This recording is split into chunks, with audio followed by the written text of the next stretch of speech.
Folks, it's time.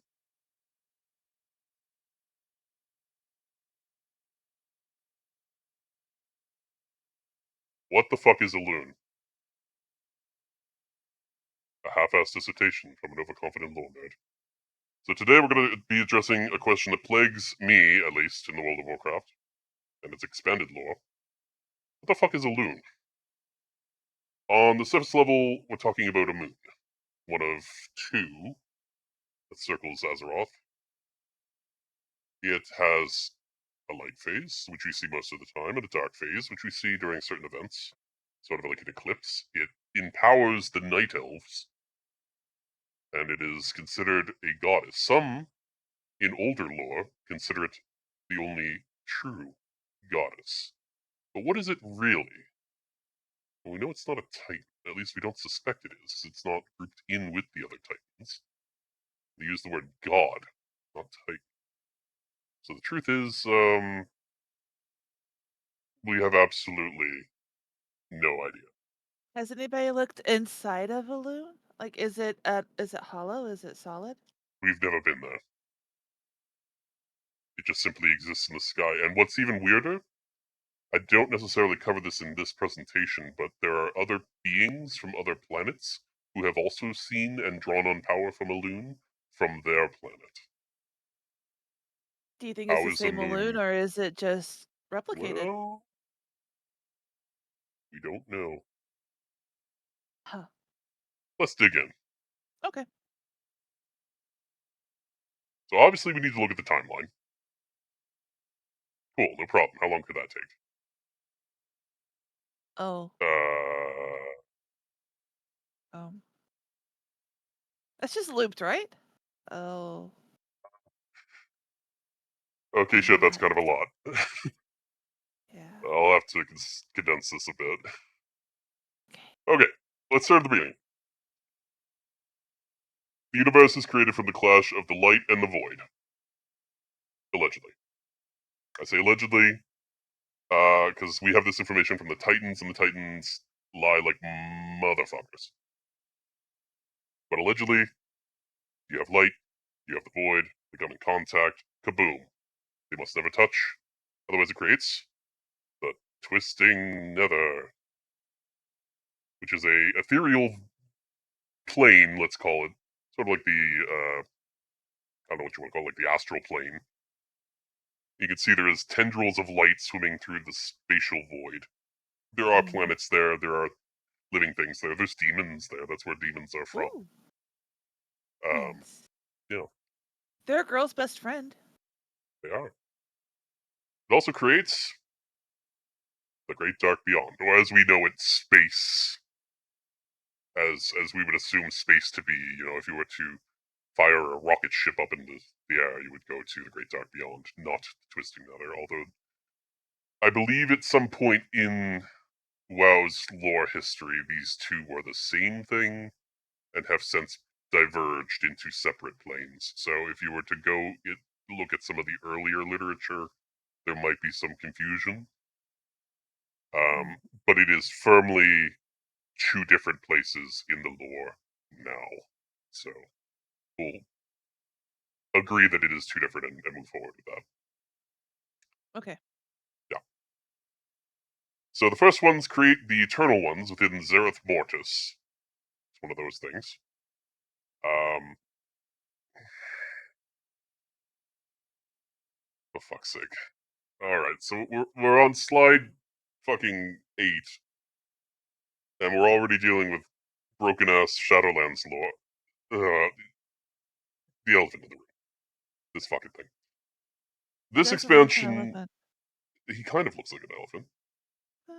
He's gray. Okay. He is great.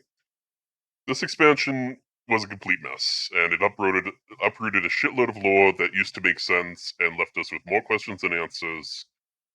I'm going to be addressing it as little as possible, not because it's not relevant, but because the more you try and dig into it, the more questions you'll have, and really, it's only become relevant in the last 2 years, 3 years. I guess 4 years at this point. Um, for now, let's work off the premise that around this point in history, around the dawn of time, there were things called the First Ones, and they created the Eternal Ones. Because we know this has happened, this is canon, this is lore. We don't know what the First Ones are, and I'm about to address that. Okay. What is a First One? Ones that came first. Millennials. That is a Stussy, if ever there was one. That is their logo, it's the Mhm. Autobus, it's fucking everywhere. Um, we have absolutely no idea what they are. But this is what their servitors look like. They're all fucking robots. And they go beep beep beep boop boop boop boop beep beep boop boop. Their weapons look like that, which I would have told you looks like light, It does. right? And their Very language looks much. like that, which is supposed to be like mathematical musical notes.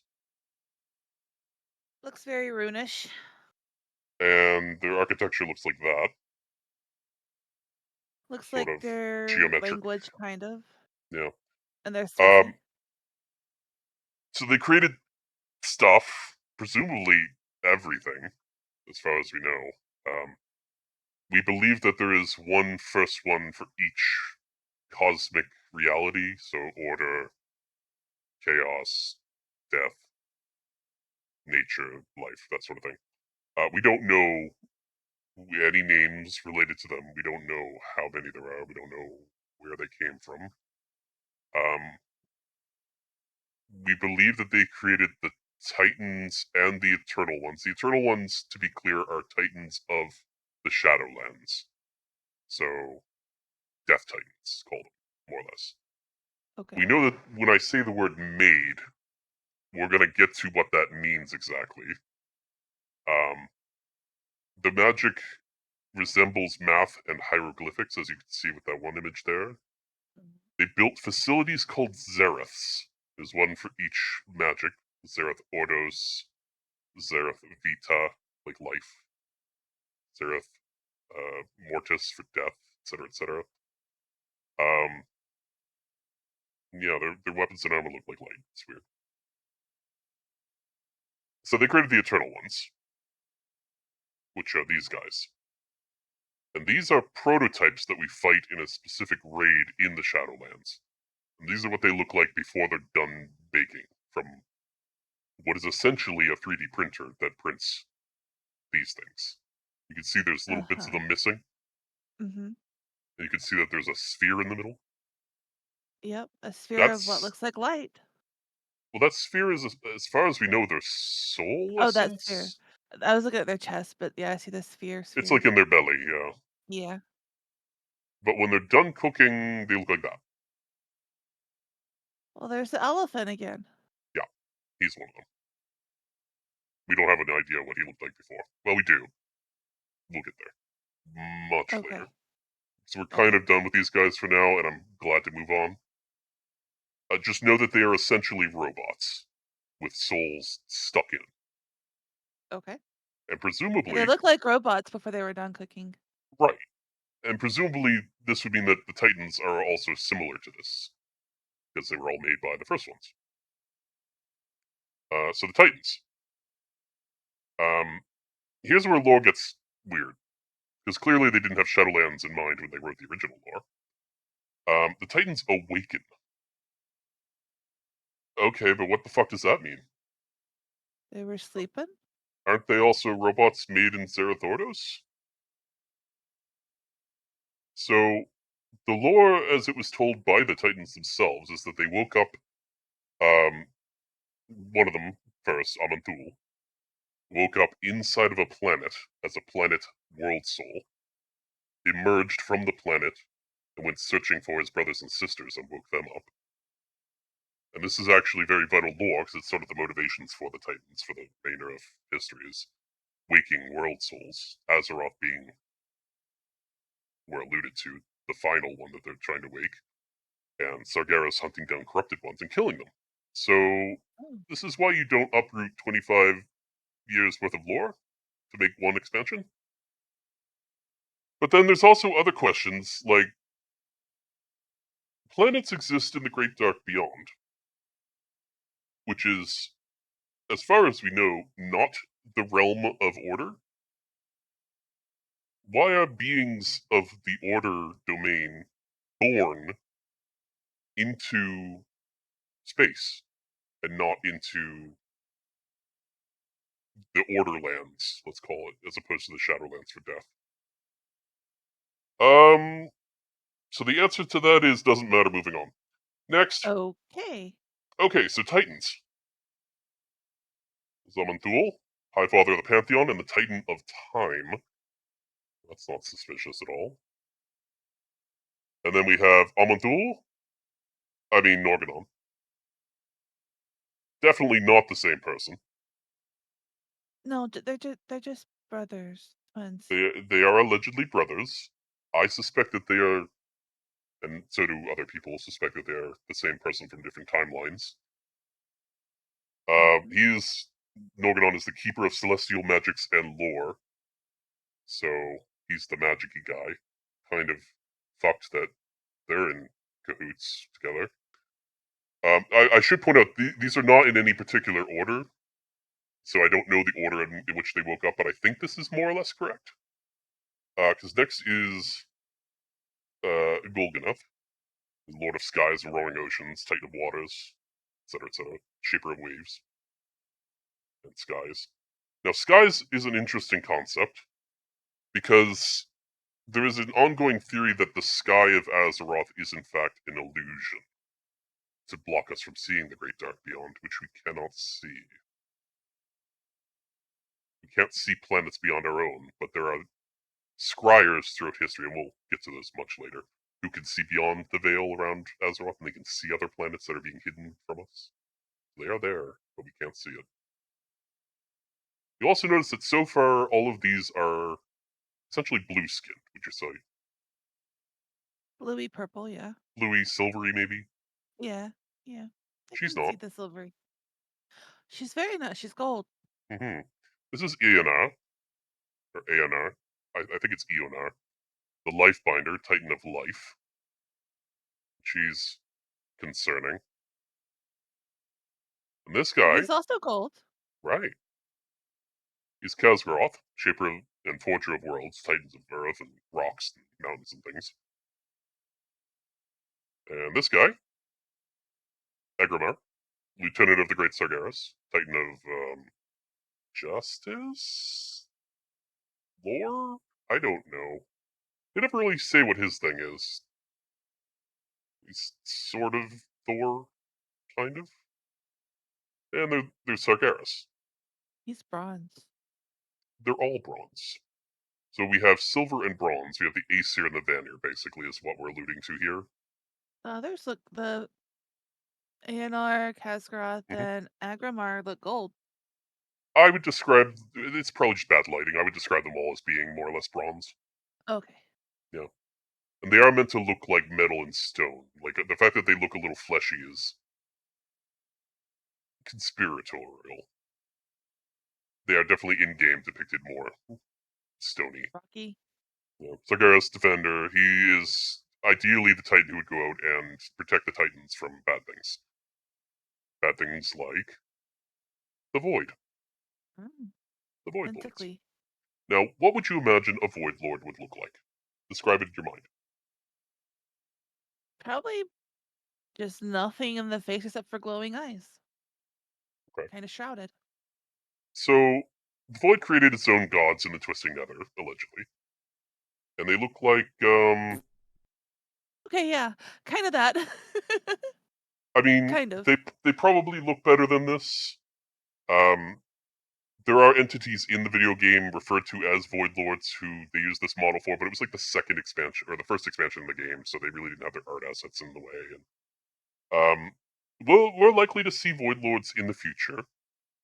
Um, sort of hoping that they look a little better, like maybe we could see something a little bit more interesting in the future. They could do a lot of things with Void Lords, you know? She's hot. So the old gods. The Old old gods. gods are physical manifestations of the void who were ejected like spores out into space to infect planets, presumably planets that have world souls, and take them over. There are 4 or 5, depending who you ask, on Azeroth. That woman you just saw is potentially one of them. But we have Cthulhu. We kill him first. These are in order of more or less when we face them. Why does that middle part look like a Furby? I don't know what you're seeing, but I'm going to It move looks on. like a beak. The pink part in the middle is like a beak of It's a an eyeball. Furby. Definitely an eyeball. He's Oh, all eyes. We have okay. Yogg Saron, who's All calls himself mouth. the God of Death, which is interesting. He's in Ice Crown Citadel. We'll get to him. Shaj, who's actually dead by the time we get to him. Mm. We'll get to that later as well. Pretty soon, actually. And you have N'Zoth. Fair enough. Old gods. They're in Azeroth. Except for the Shark, but we'll get to them. So, demons? These guys? Demons. Demons apparently come from the Twisting Nether, neither void nor light beings. They represent chaos itself and a power called Fel. Um, Now, this guy, the Nathrazim, we'll come back to them. Important to note that this guy is bundled in with demons, and I think you would look at him and say that is a demon, would you not? Yeah, He is absolutely. not. Um, we'll come back to that. It's important to also note that many people who play the game do not know this necessarily. Titans kept demons as slaves around this era. They were using them the same way that they would use automatons later to do things. So, demons, currently slaves to the Titans.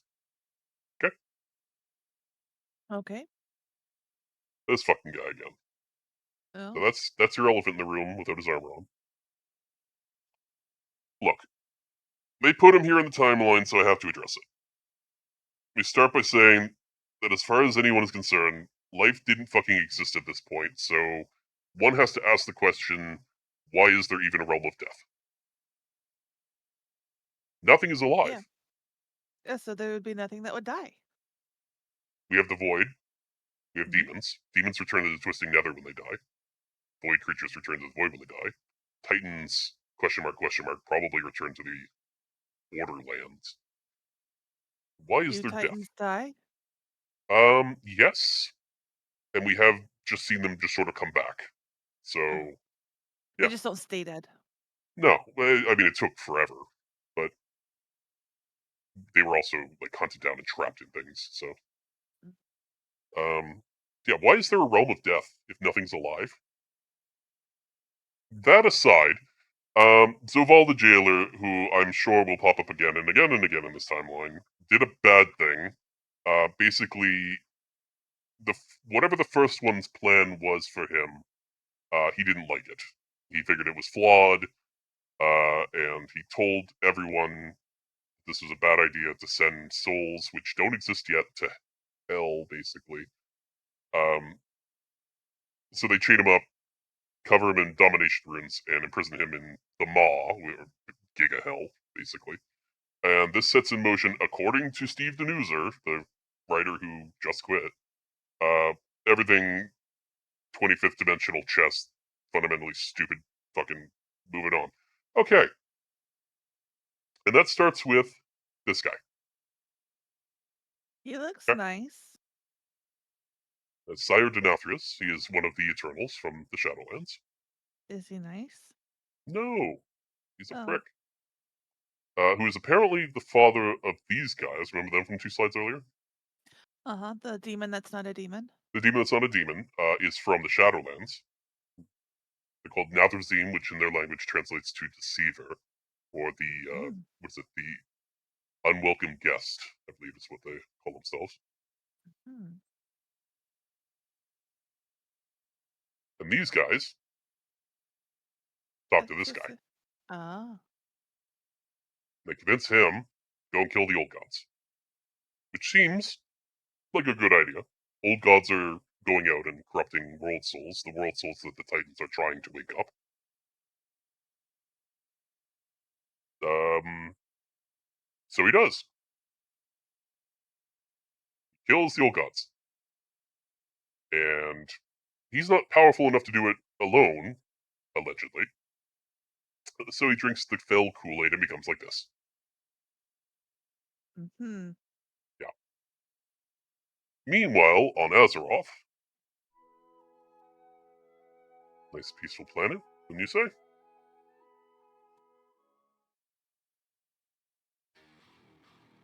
The Black Empire.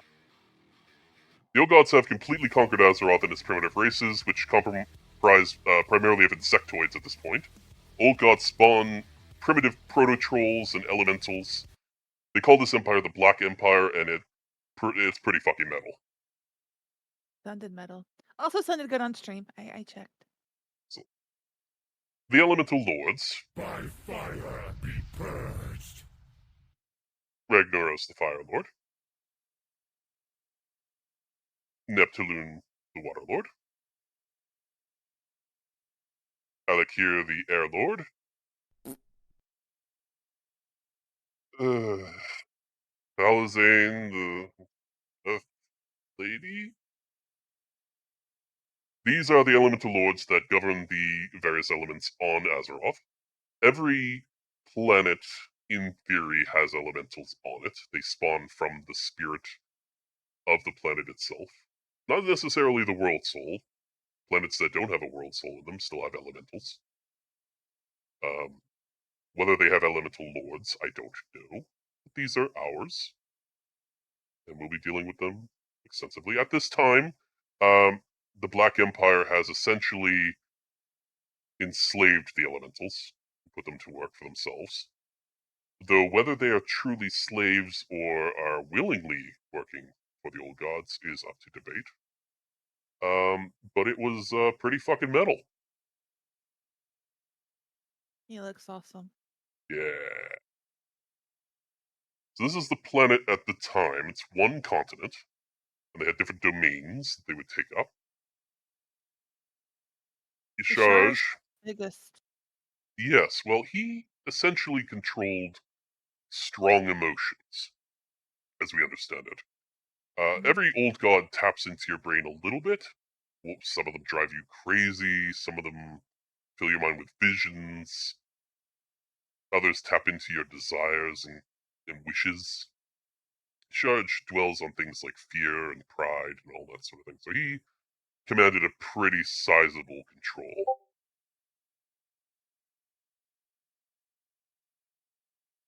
Then the Titans found Azeroth, and they made an army of Titan forged out of the crust. They made quite a lot of them. Different types here: Titanic Watchers, um, Earthen, which is sort of like proto dwarves, Clockwork Mechanomes, Frycool, Tolvia, Mogu. Watchers and Keepers watch over Titan facilities. Earthen shape mountains and make tunnels and that sort of thing, and like hills and valleys, and just generally like plowing things. They like to build. Mechanomes fix up the machinery that runs Azeroth. So It's so installing a lot cute. of Titan facilities that do things that we'll get to. Mhm. Brycool are soldiers. They're out there fighting the old gods and the elementals and that sort of thing.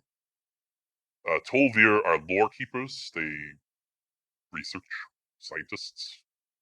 And Mogu are sort of like keepers, but just sort of Asian themed because China.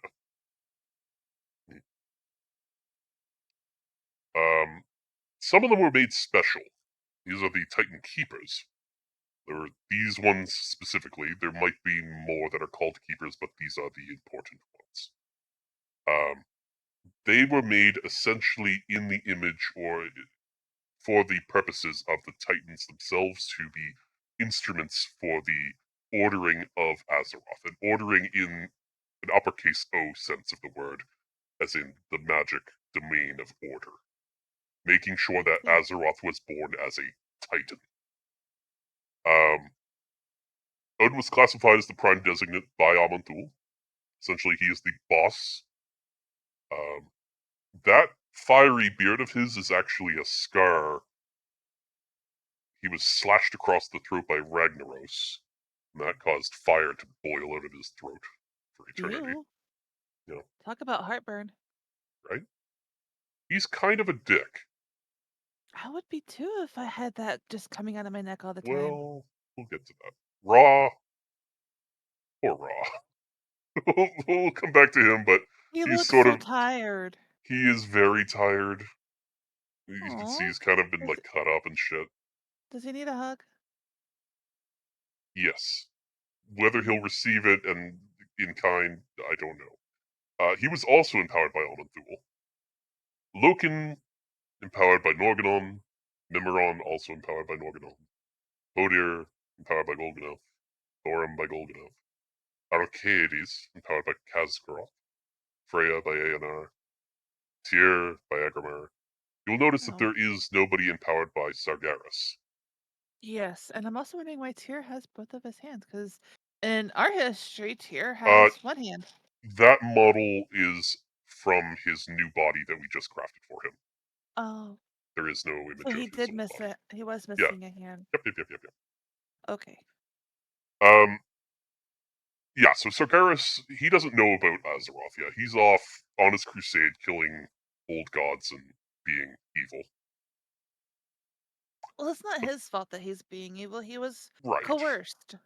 Excellent that you recognize that. Thank you. Okay. So these guys are out there, they're ordering Azeroth, they're fighting old gods, they're fighting elementals, and it was metal as fuck. Look at that. These guys down here, those aren't No. humans, those are Vrykul. Those are automatons, essentially. So they defeat the elemental lords, push back the old gods into prisons, and the elementals get yeeted into the prison world known as the elemental planes. Now, one correction that the game doesn't really do a good job of pointing out is that there are not 4 distinct elemental planes. There is one plane divided into 4 realms: Deep Home, Skywall, Firelands, Abyssal Maw. So if you were in the Firelands, presumably you could travel to the Abyssal Maw if you figured a way between them. They're physically on the same dimension. You could kind of, sort of, maybe walk from one to the other. I don't know because they're sort of floating in the ether. You could probably fly there, Oh, I'd imagine. Yeah. you'd have to have wings or some sort of. Yeah. Okay. Yeah. But I mean, they're there, they're fighting, they're in this other realm. Now, this is not to say the elements couldn't get to Azeroth.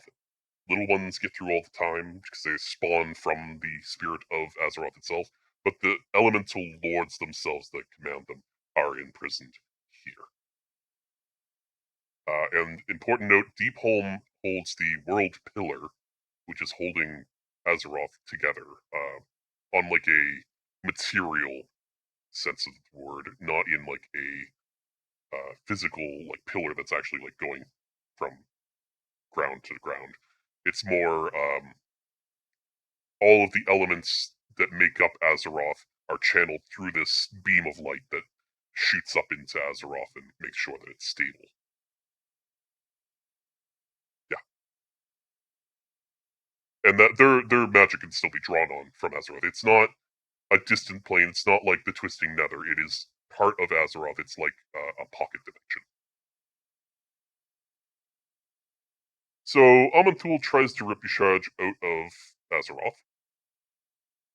Um, we might come back to this slide at a later point, because there is an interesting conspiracy theory about this. I think when I finished the PowerPoint, I did not include that, so I might as well talk about it now.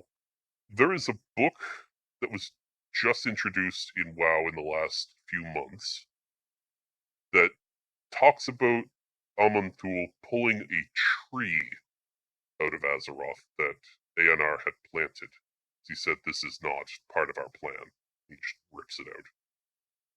And there's been a lot of comparisons between old gods and plants, and you might say that kind of looks like a plant. Yeah, it looks like roots being ripped up and torn, especially that white part down Yeah, above the L and the T. If you go straight up from that, yeah, that looks like a root system. it certainly does. Also of note is, if you look at what Amanthul is holding in his backhand here, that is Orodur, his staff, which is a lightning bolt that is one half light and one half shadow.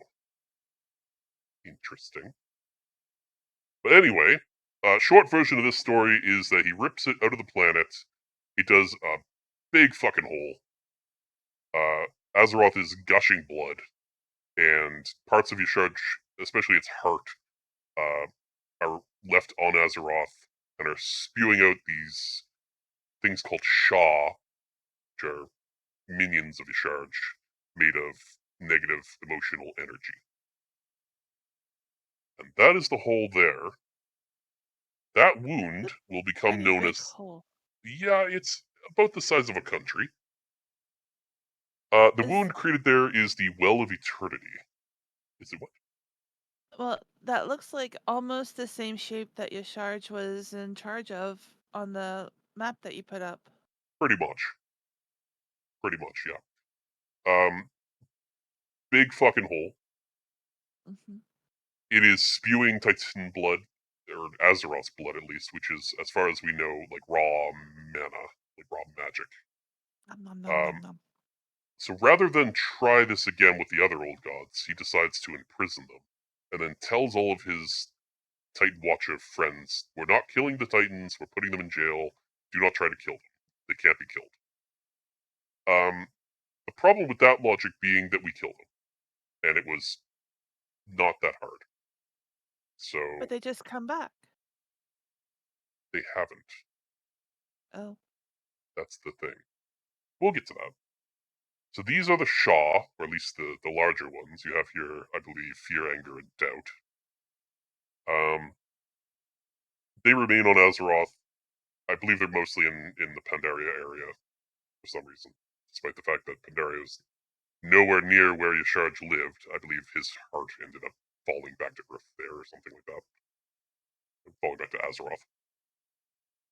Anyway, meanwhile on Draenor,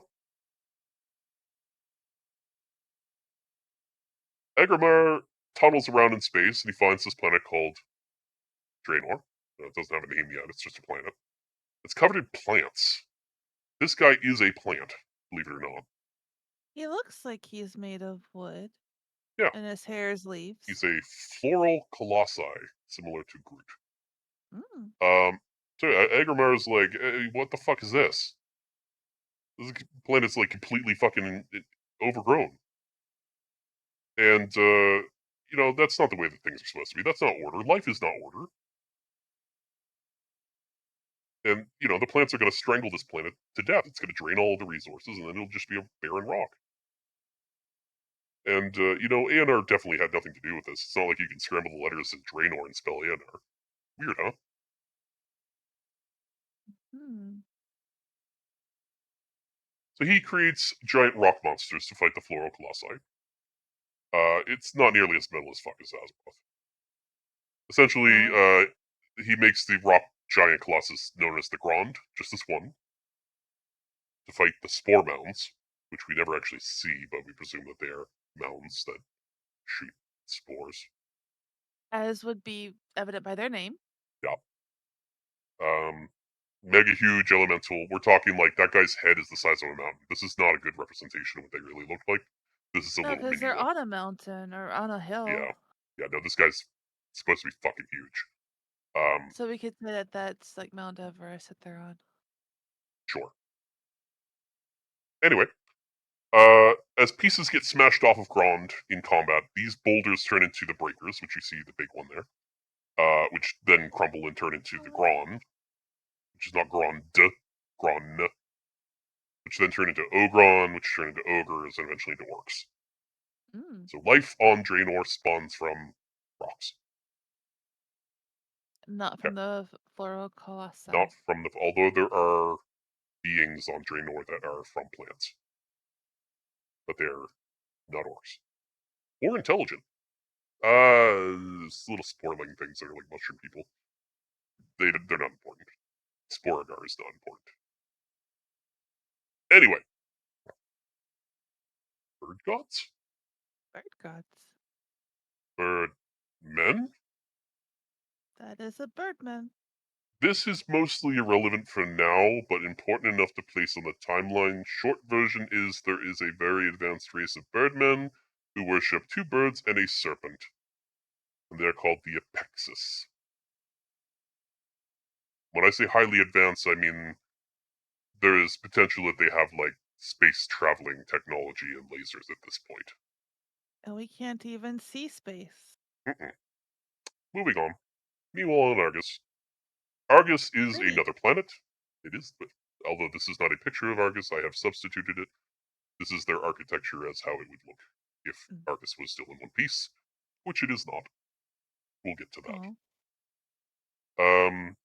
So this is the 3rd planet. This is way out there in space somewhere. It's where the Draenei are from. 25,000 years. Look, we have time and dates now. Time exists. Yay! 25,000 years ago, the Eridar That's a race long are time. doing stuff. You may be asking why the Draenei are referred to as the Eridar here. That is because that is actually what they were called. Draenei is a word they adopted later, which essentially means exiled ones, because they're sort of a gypsy allegory. This game is mildly racist at times. He has rocks. He does have rocks. Those are meant to be like crystalline light, I believe. They do a lot of Mm. that stuff. At this time, they don't know what the light is, and they are mostly wizards. Mm-hmm. And they also probably don't look blue. But moving on. Meanwhile, back on Azeroth, dragons. Ooh. Elemental proto-drakes. So, dragons started off as elementals. They are rock beings. They're made of stone. You notice these ones don't particularly look like they are made of stone. That is because old gods have been slowly turning them into flesh. That red one actually looks like he has wood. No, it's mostly rock. I know, but it looks like bark. Yeah. Well, yeah. She kind of has a thing with wood later, but not right now. Definitely stone Mm. right now. Elemental proto-drakes are fighting a giant void-infused dragon named Galakron, who keeps eating dragons and shitting out zombie dragons. They literally Ew. emerge from his skin. Yeah. Okay, so it's not coming out of his butt. No, it's like emerging from like pustules. Okay. They like erupt from his It's still body. ew, but it's less ew. You could see some pustules. There's like one Yeah, on his under a little shoulder. rock, there's some. Yeah. Yeah. Um, you might be asking, how did he get like that? Is it the old gods? Are you gonna guess it's the old gods? Sure. You're It's the. wrong. Oh, See, that's an the egg. the Titan Watcheteer started fucking around with infusing elemental dragons with order magic, using that water that's flowing out of the Yasharj hole. That's flowing all over Azeroth now. It's the blood's just sort of splashing around, forming rivers and oceans and things. He decides he's going to use that blood to infuse dragons and just sort of see what happens. Small problem. There are 3 other old gods, possibly 4, who are still infecting the planet. One of them Mm. being Yogg-Saron, who's got his tendrils in everything and he's basically managed to cut himself on his prison and is gushing blood everywhere. And that blood happens to be mixing in with the life waters of Azeroth and infected an egg that he was tampering around with here, and that created Galakrond, The which egg turned out to be wiggled. a bad thing. It did. So Tyr goes and fights Galakrond and loses his hand. You can see there is one missing there. This is a fan-created image of what he may have looked like. Yeah, he has kind of a rocky hand now. We have a cutscene now. Are you ready? Yes. Azeroth was home to the ancestors of dragons. Primitive beasts ruled by primal instincts. Yet, there were a few in whom the spark of intelligence was lit. Who thought, spoke, and felt more deeply than the rest. What does this have to do with me? Were it not for them, your people would not be. From these proto-dragons, there arose the monster, Galacron. Help. Whose insatiable hunger would have consumed us all.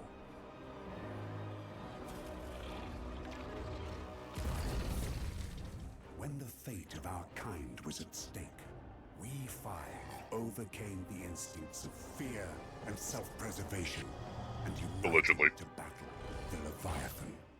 We? So, you were one of these.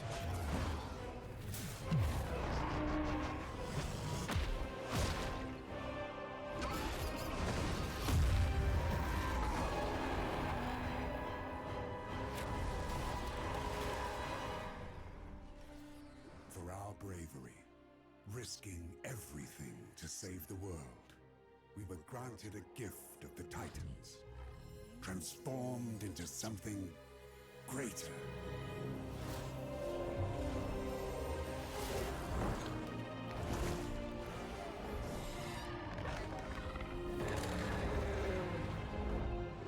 Ooh. Together, we became the Aspects, leaders of the Dragon Flights, the protectors of Azeroth.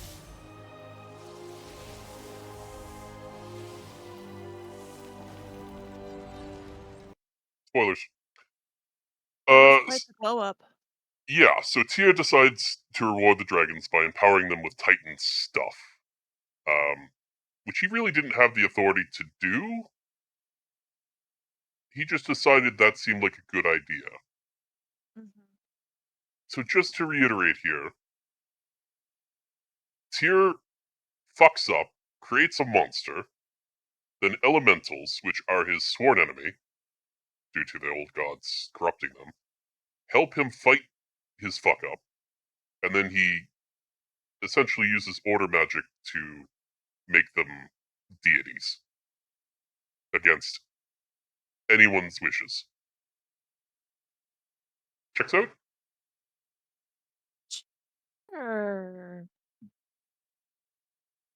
So this is them in their visage forms. They chose these later. They decided that they wanted to be more approachable by mortal races. You got Nozdormu, Bronze Dragon, Aspect of Time, powered by Aman'Thul's magic. Not Aman'Thul himself. It is important to note the Titans have no idea who the fuck these guys are. I think. You phone who dis? Ysera, Green Dragon, Aspect of Dreams, Ionar, Straza, Red Dragon, Aspect of Life, also Ionar. Although there is some debate of whether Ysera actually draws her powers from ELUNE. But we don't know what ELUNE is, so we We don't know. don't know. Okay, Malagos, Blue Dragon, Aspect of Magic, Norganon, Neltharion, Black Dragon, Aspect of Earth, Khazgaroth. Odin, being the boss of the Titan Watchers, pissed. Not a big fan of this, for the reasons I pointed out. You know, Titan And he didn't magic get a not to be dragon. just doled out.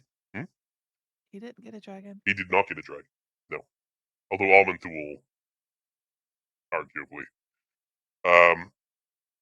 This was definitely not part of the plan. This is not order, this is chaos. You know, you've empowered elementals, living beings with the power of Titans. Just a hissy fit. Just absolutely furious. Slight problem. He can't just call up the Titans to ask them, you know, what do I do about this? On account of Sargeras has killed them. Oh. Except Agramar, who joins forces with him, sort of. Sort of a will has been bent to bend his knee to subservience situation, which we'll get to now. The Burning Legion. Sargeras believed the only way to spare the universe from the Void Lords was to purge it of all life. The fallen Titan and his army set forth upon their first planet, extinguishing entire species without mercy. As news of the devastation spread, Sargeras was confronted by his former student, Agramar. When Agramar's words would not sway the Legion's leader, swords were drawn. Blow after blow, the duel raged between the powerful Titans until their weapons shattered. Wounded, Agramar returned to the Pantheon to report on Sargeras' betrayal and the coming war. As the Pantheon prepared to fight back, the other Titans pleaded with Sargeras to stand down. Sargeras refused, attacked Agramar, and charged his demons forward. The Burning Legion's might was unmatched, and it consumed the Pantheon in an apocalyptic fellstorm. Furthering his ambition, the Nope, we're not going there yet. We'll get to that. No. Okay. So important to note that Sargeras has basically claimed all of the demons for himself. Formerly the slaves of the Titans, they are now his army, the Burning Legion. He has slain the Titans. He has trapped their souls, except for Anar. We'll get back to her. And Agramar is serving him. This is very early on. Like I said, this is what, like 25,000 years ago? Mhm. So we haven't had Titans for at least that long. That's a long time. That's a very long time. Why is it called the Burning Legion? Well, fell fire is the thing. It's that green energy, and they burn. And Sargeras is on fire, so presumably that. Okay. Yeah. But we'll So get just back kind of an to aesthetic name. yeah. We'll get back to what burning may refer to much later. Okay. But fire is involved. The old gods, while they are yes imprisoned, very much had influence over Azeroth. Yogg-Saron is bleeding and his blood is flowing out into the world, becoming Saronite, which is congealing into a sort of stone. It's corrupting everything, like the halls of infusion that Tyr was using to make Galakrond, previously mentioned. It's also infecting the Titan Forge with the curse of flesh. Now, there are various conspiracy theories out there about whether flesh came first and stone came second, or stone came first and flesh came second. I'm not going to get into that because the game has not addressed that yet, but there are suggestions that perhaps the order that we are told, which is stone into flesh, is not correct. Again, the Titans lie about everything. Who the fuck knows? It would be easier to turn flesh into stone. Right. But, alas, what we are told, the Titans made the earthen are now turning into dwarves. Dwarfs. Okay. The Vrykul turn into humans. Mechanomes turn into gnomes. There's also some mutations. There's trogs and that sort of thing. We'll go into them in a second, I think. Essentially, they are now tethered to the concept of life and death. So here, death finally becomes relevant. Despite existing since the dawn of time, things can now die. Okay? Again, So now the death realm gets to be used. yes. Now, important of note, this only really matters for Azeroth. There were living things on other planets. The Titans didn't seem to have a problem with that, apart from the plants. Like the Draenei, or the Eridar, I should say, are out there being fleshy things. Right now, nobody cares.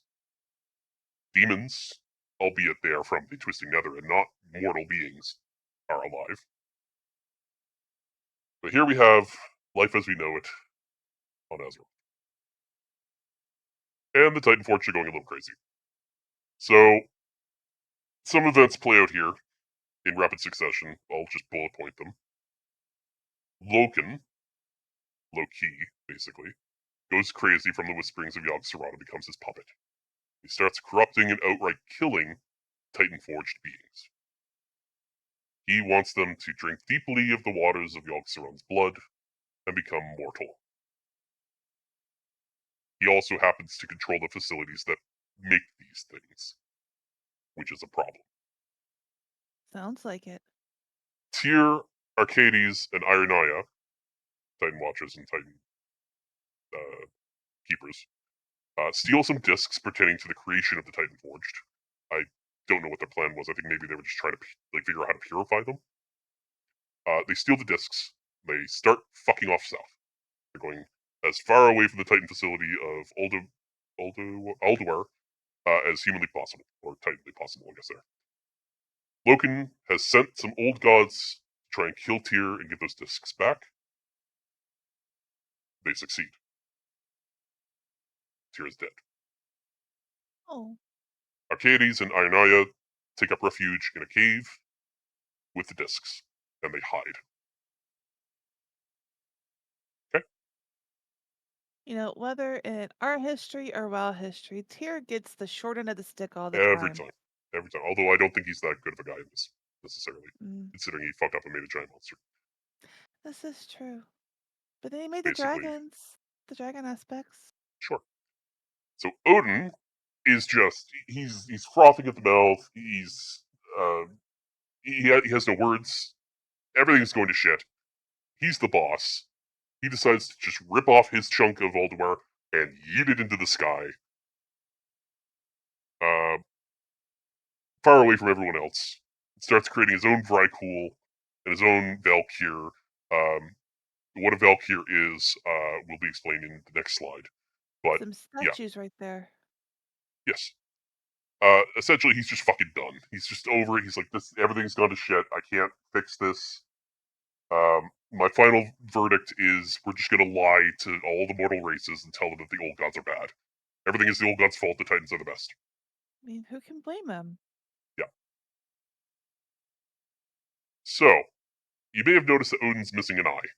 Well, here it Uh-huh. is. Oh. Odin ripped it out and gave it to the jailer. That's the elephant in the room in Shadowlands. Oh. That fucking guy again. The silver guy that got chained up? Yeah. Okay. So in exchange, Odin gets death magic, the ability to resurrect mortals. So he has solved the problem of mortal Vrykul being squishy and dying by creating his own sort of angel beings that can resurrect them. Incidentally, when you die in World of Warcraft, these things are there to put you back on your feet. Ah. Hmm. So he still wants to have his infinite army to fight the old gods should they ever get loose. And you can't have an infinite army if there's attrition by, death. True. So, Loken, still corrupted by the old gods, convinces one of the Valkyr, named Helya, to trap Odin up in his floating sky fortress, in his own little pocket dimension. In kind, Odin turns Helya into this thing Mm. and imprisons her in Helheim, which exists Mhm. between Azeroth and the Shadowlands, and is where he's sending his less worthy Vrykul, which he has no use for at the time. So he's sort of creating his own version of heaven and hell. Seems like it. Helya doesn't like this. Understandable? Yeah, Not a fan. I wouldn't be either. 20,300 years ago. Oh, we've been up almost 5,000 years. Trolls! Upright trolls. Yeah. So we're not really sure where these guys come from. Every indication is that they evolved from dinosaurs. There's a lot of hints to that, like their druid forms are all dinosaurs, and their loa are dinosaurs, and there's dinosaurs on their island.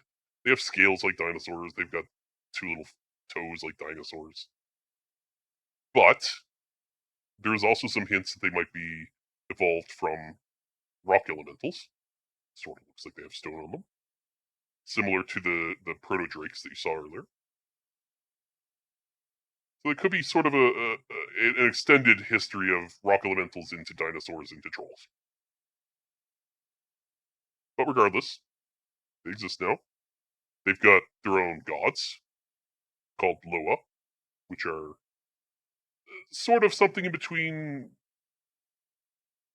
a elemental and a god, sort of. It's so there's this other realm that's tied to Azeroth that the Titans were using as a blueprint, a perfect world that Azeroth could be if their facilities worked as intended, called the Emerald Dream. It's full of nature magic and Anar's bullshit. Um, in the Emerald Dream exist these perfect beings known as wild gods or Loa or whatever you want to call them. They have various names throughout history. Different civilizations call them different things. but they're basically magical nature beings. Okay. Some of those Loa are also associated with Shadowlands. We're not really sure how that works. We should probably talk about the Emerald Dream, I guess. But to talk about the Emerald Dream, you first have to talk about the Shadowlands.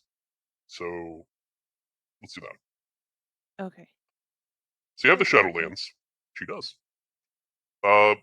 As the realm of death, in the realm exists a realm called the Ardenweald, ruled by the Winter Queen, seen thusly. Here's where it gets kind of funky. The Winter Queen, seen here, is referred to explicitly as ELUNE's sister. She's the sister of a rock. Yeah, She doesn't look not very rockish. not sure what the. Well, we already know that she's a robot. Mm, Is ELUNE a robot? don't know. Sister is used pretty specific.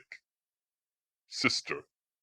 Are Says, the other you ones have. referred to as brothers and sisters, or Yep. okay? Mhm. Okay. That's weird. Anyway, this is the realm in which Loa go when they die.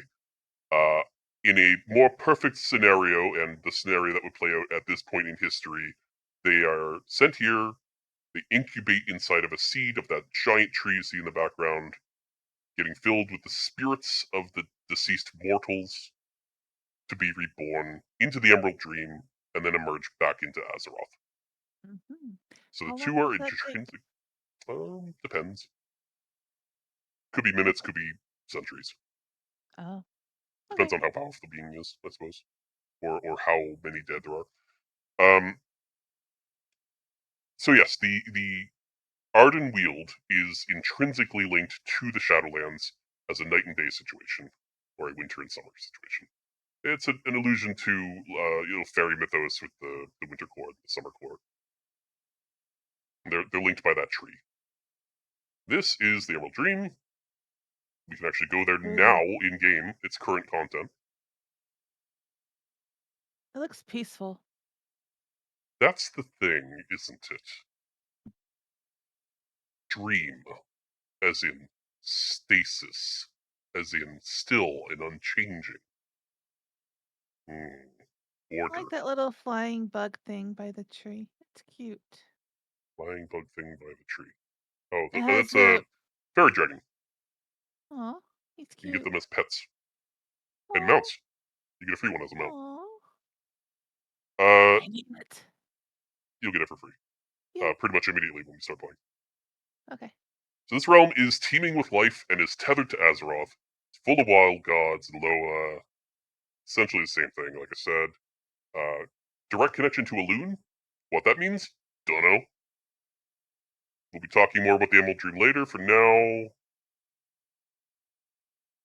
20,000 years ago. Oh, More of the Scaleborn. This is vital for your Drakthir Evoker's history.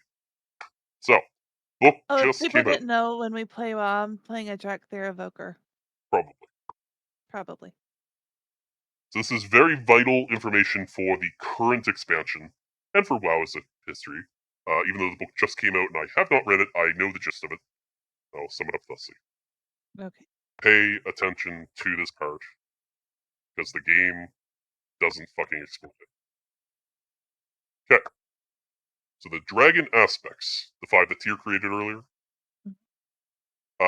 they're taking eggs from other dragons and putting them in the magic water, which is allegedly cleansed of Yogg-Saron's corruption, and making more of their kind, their dragony, proper dragon kind. The elemental dragons, which are still around, the proto-drakes, not big fans of having their kids kidnapped and, like, mind controlled by Titan magic. Right? I wouldn't be either. Right. It's like a re-education thing, it's kind of creepy, kind of cultish. So war. A little bit. Mm-hmm. Their 4 leaders, Razgeth, Iridikron, Viranoth, Firak, known as the Primal Incarnates. Firak discovers some voodoo magic, which turns them into more powerful versions of elementals and ties them, we assume, to the elemental planes. And he teaches that to his brothers and sisters. They become these things. We do not know what Razageth's visage form looks like. We never see it. We have Eridikron, Virak, Razageth, and Viranoth. Okay? Okay. So, Tira's dead. But the dragon aspects are still doing his work. Like I say, they're taking the eggs, they're taking them to halls of infusion, they're filling them full of water magic, they're making dragons, everything. Primal Incarnates are here, Eridikron, Rock Daddy, Fireboy, Shocky Girl, and Icy Lady. And the dragons are at war. Combat the Primal Incarnates, Neltharion starts experiment with Titan and Void magic and creates the Drakthir. Humanoid dragons. With the power of Titan magic. And he's controlling them as a unified army force with Oathbinder. That glove you see on his arm, which is a Break it. Titan artifact. I don't want to be controlled. Well, funny you should say that. Because this. Oh. They rise up. Nostormu, wait! You have led me through all these moments in time. These are out of Now order. you ask me to guide Intentionally. There is a blind spot in my vision of a time before Neltharion's corruption, and I believe it centers upon you. I must know why. Seek him out in your memory.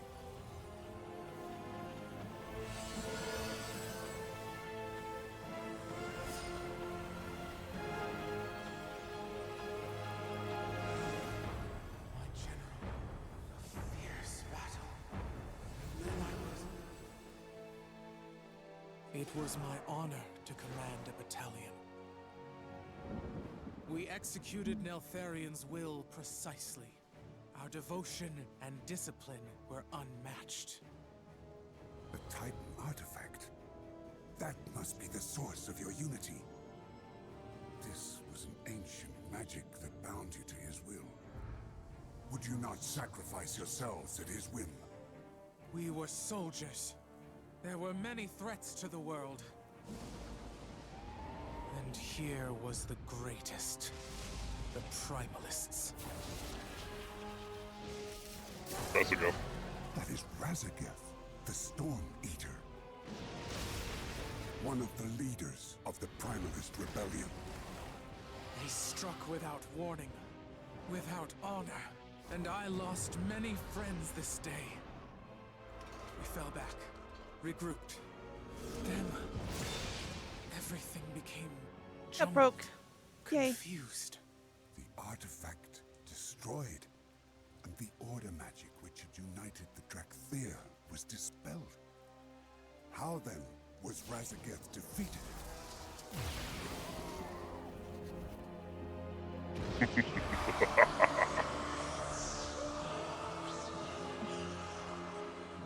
Plan B.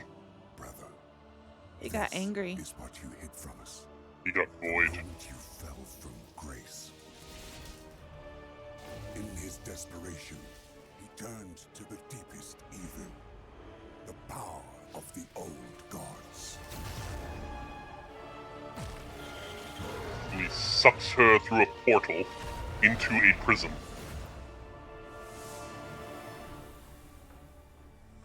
If only we had known. But then, why were we imprisoned? Why did we sleep for so long? If he could no longer control the Drakthir, he would have deemed you a risk. No, we laid down our lives for him. He was proud of us. Why would he stop this sand? I cannot see! Because you do not want to. Yet you can only become more than you are if you confront your past.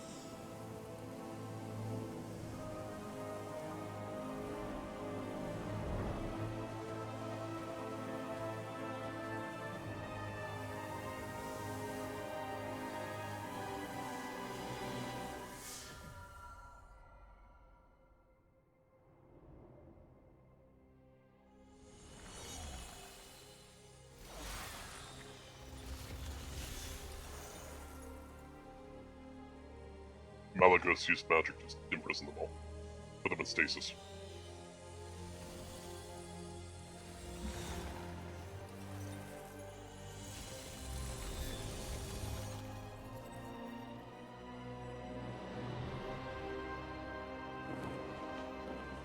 He turned his back on them. How dare he?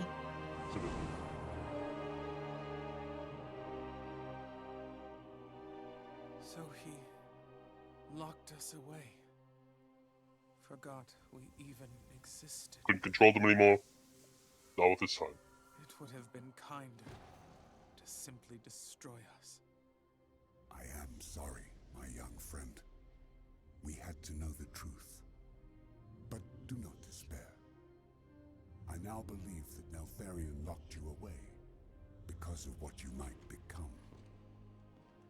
What we might achieve, free of his control. And now, you are free.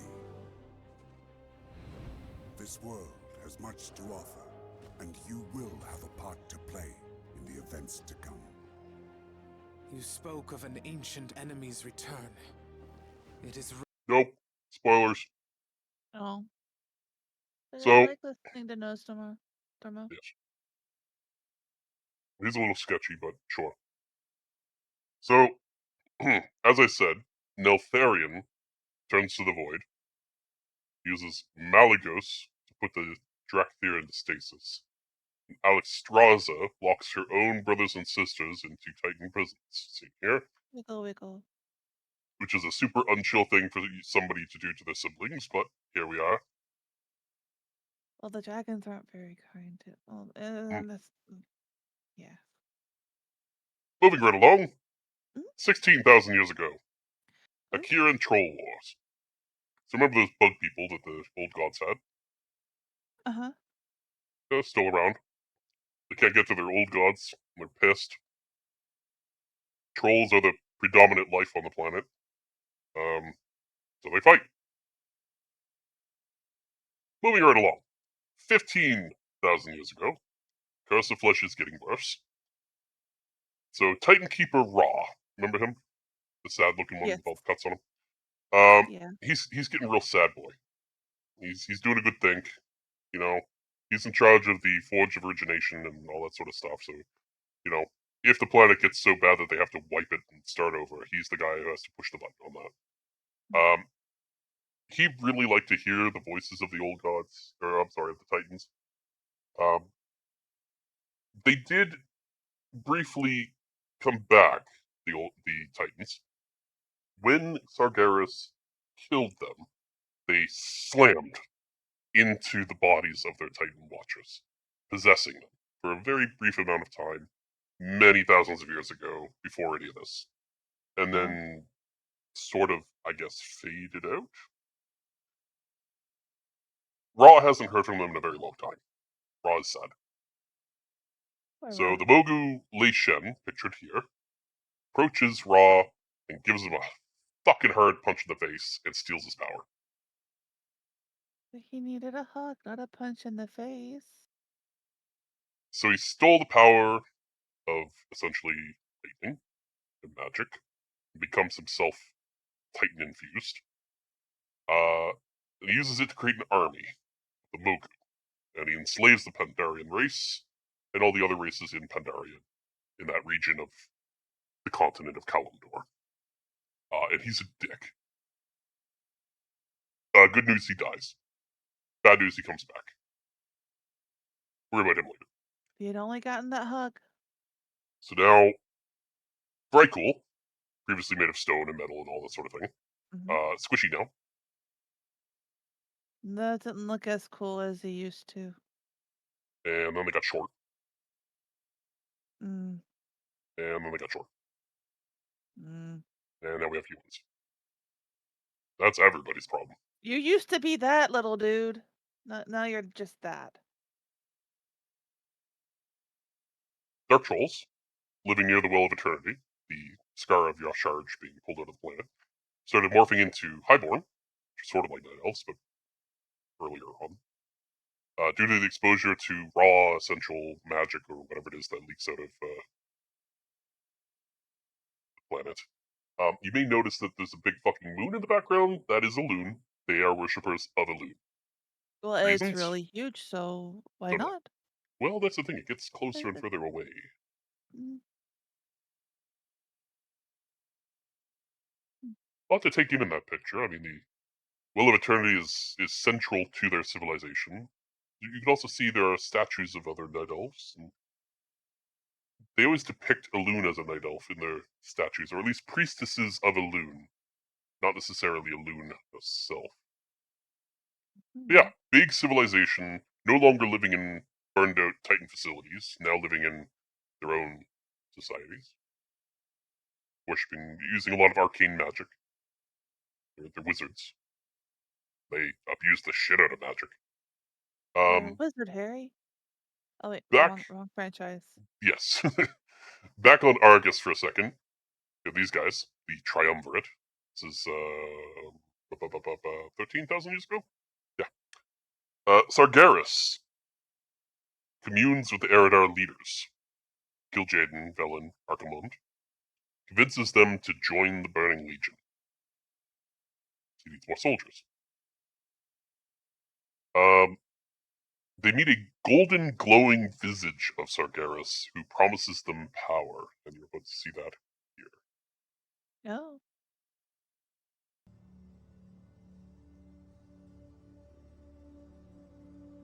Swear loyalty to me. Pledge the hearts of your people to my cause. I will transform you, granting you knowledge beyond imagining and might beyond measure. Together we will become legion and You don't look like that no defeat more. the hungering void that would consume us all. Liar. It is little enough to ask for what he offers us. Such power, and he speaks the truth. I had hoped the others would sense the darkness behind Sargeras' words. But they were blinded by their vanity, their hunger for power. The Atamal crystal soon showed me the horrible truth of what would come to pass if we accepted the Titan's offer. Very briefly, Atamal crystal comes up a lot. We don't really know a lot about them. Magic rocks, it's split into a billion pieces, and for some reason it has a lot to do with emotions and making it powerful. Okay. Eridar love the things. We don't know where they all are. Velen has a couple of them. We would be transformed, not into wise leaders, but into hateful monsters. Demons. What is this? Oh, nope. Spoilers. So, Archimonde and Gil'jaeden agree to become Minari Eridar, which is a word for demon. Velen is visited by Anaru, beings of pure light, who give them the technology to escape from Argus in the form of a massive ship known as the Genadar, made of crystallized light. Now, you may be asking, what the fuck is Anaru? Great question. Possibly the spawn of ELUNE? That's what's hinted at. Some have speculated that the Titans sent them in some form, but they're dead, so they can't. Probably Allegedly ELUNE. dead. These are probably the children of ELUNE. Curious things Who's their about them. daddy? Let's not. We'll get to ELUNE fucking things later. It's creepy. Anyway. Dragon, hi. Where's Oh, there we Deva? go. Oh my god. Finally an audience. Well, hey. This is mostly for me anyway. Yes. Breaking my flow. What you doing? Naru are made of crystallized light. Their ships are made of crystallized light. They make magical chime noises, which sounds remarkably like the first ones. When they die, or are dying, they turn dark, and eventually into a void being. That's suspicious. So they go from light to void. They do. And they can go from void to light. So they can come back. Right. But that's weird, right? That is weird. That is weird. Moving on.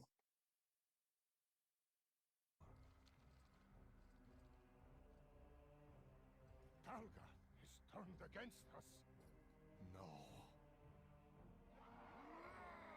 It cannot end like this. Take the others and go, Prophet. We will buy you time. Hatun! You do not have to do this! Please, keep my family safe. Does he have one of ELUNE's babies on his staff? Yep.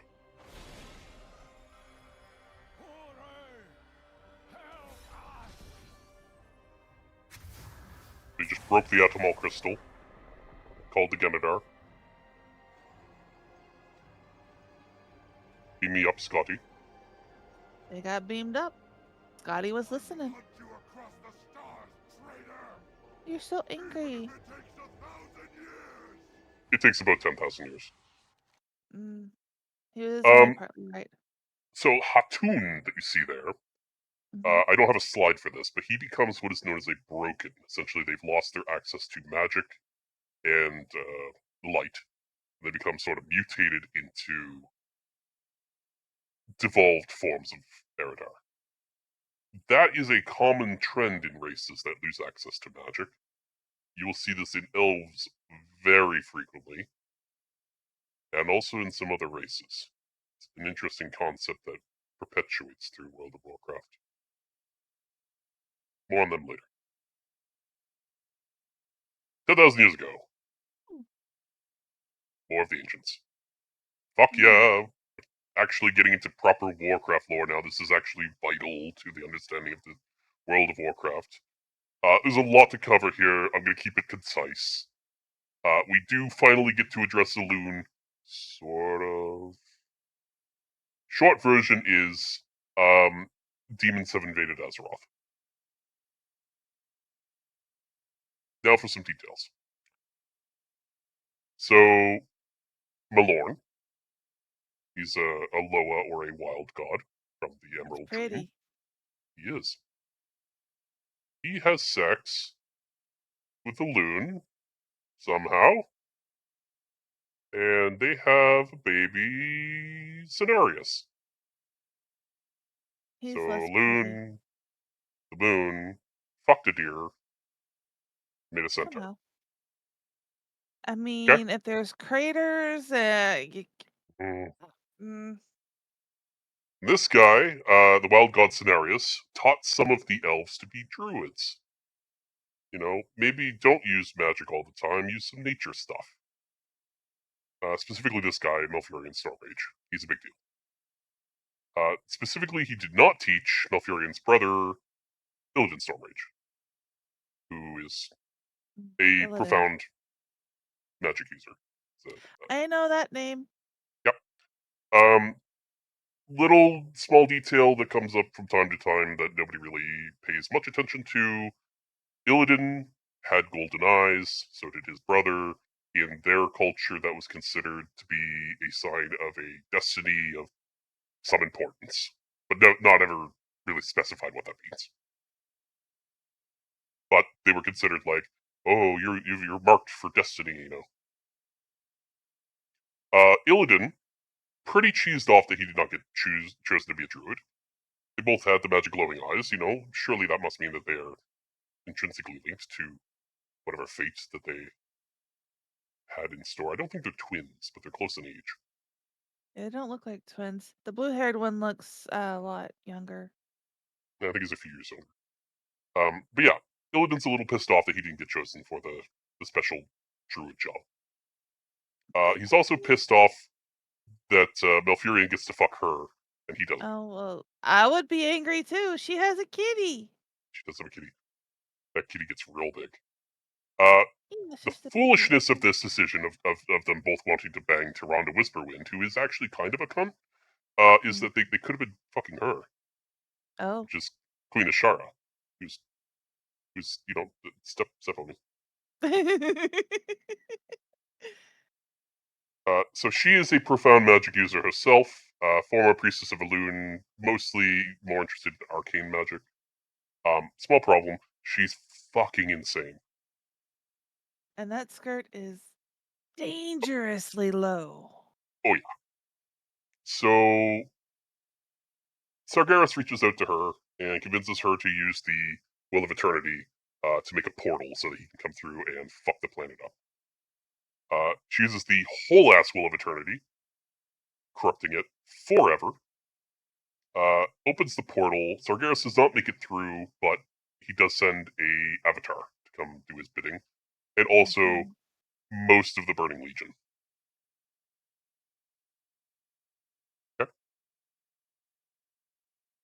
Which leads to demons invading Azeroth for the first time. They're there, they're fighting. Lots of all the beings on Azeroth are fighting back. The dragons, the Mogu, this fucking little moose guy here. He's important, sort of. He's trying, but he's so little compared to them. He did And a most are big. really good job for being one little moose man. I mean, Little baby moose. you play as him in a mission, and you one-shot demons, so that's cool. Oh, His whole High Mountain. He is the progenitor of the High Mountain tribe. Malorn gave him antlers. That is why he has antlers and not cow horns. His entire tribe gets antlers because he's a special boy. The the dragon aspects show up to help fight. Neltharion, who at this point is infected by the void, he decides it's a good idea if all the dragons pool their power into a magical artifact called the demon, dragon soul. No demon here. And they're going to use that to close the portal. Right. And like the fucking idiots that they are, they do it. Malagos tries to stop him and ends up getting his wife blasted across the continent into Northrend, and she's dead. Here's the cinematic for you. What is your name, child? Blah, blah, blah, blah. A commander of the Drakthir. You know of us. You are a race of fierce warriors, unlike anything Azeroth has seen in many an age. Blah, blah, blah. This isn't relevant. I should have You cut may it. become as mighty as we once were. Once? What happened? The desire for power. You were dumb. is peril. You were so fucking stupid. We were blind to the darkness in our midst. Well, at least he admits it.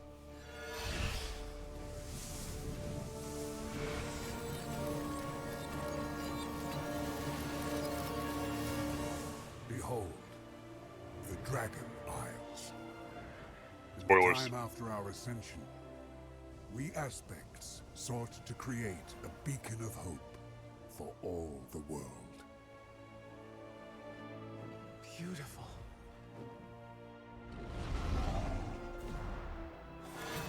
Neltharion, my general. Indeed, we all had our roles to play. Guided by Alex Strasser, our conscience, our heart, we all became as close as clutchmates, or so it seemed. For we could not hear the whispers of corruption that tempted one of our own. Bad Black Dragon. When demons invaded our world, we aspects went forth to protect it as we always had. Not knowing whether we would ever again see the shores of home.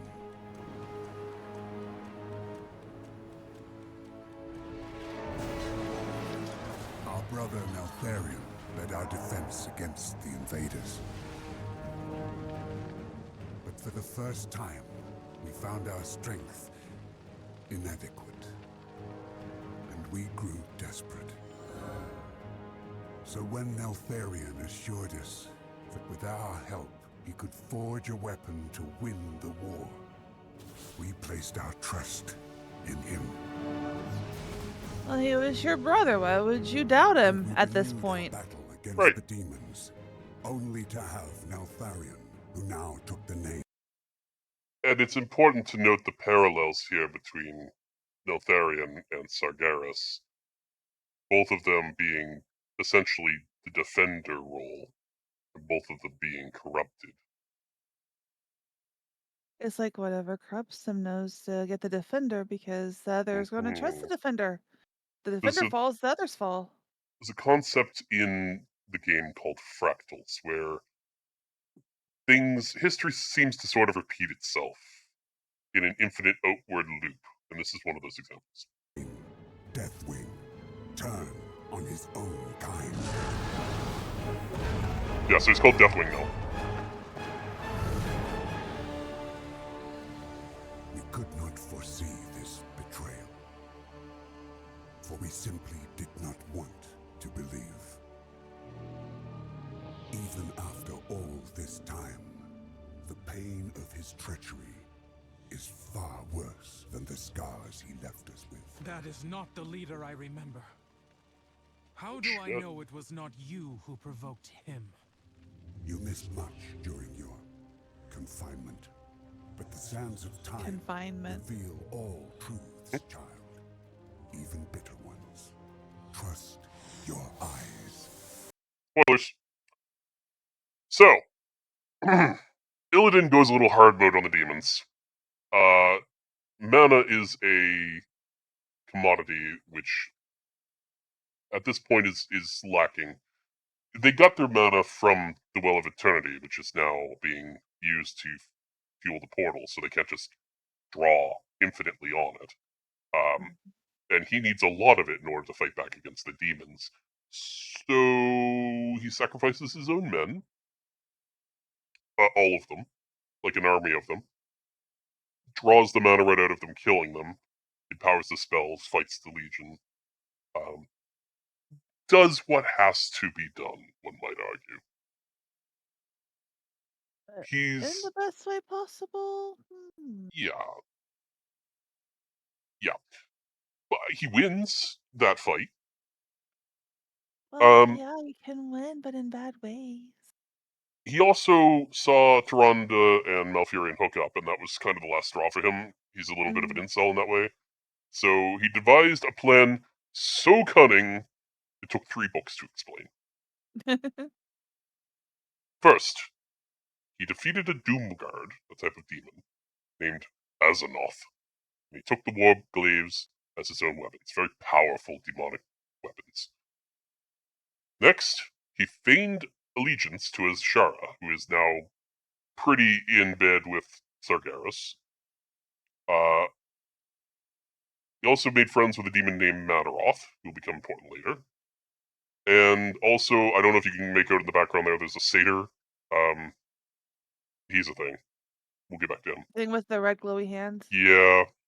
Basically, Azshara's left-hand man, kind of a dick to Sargeras the whole time that he was serving him.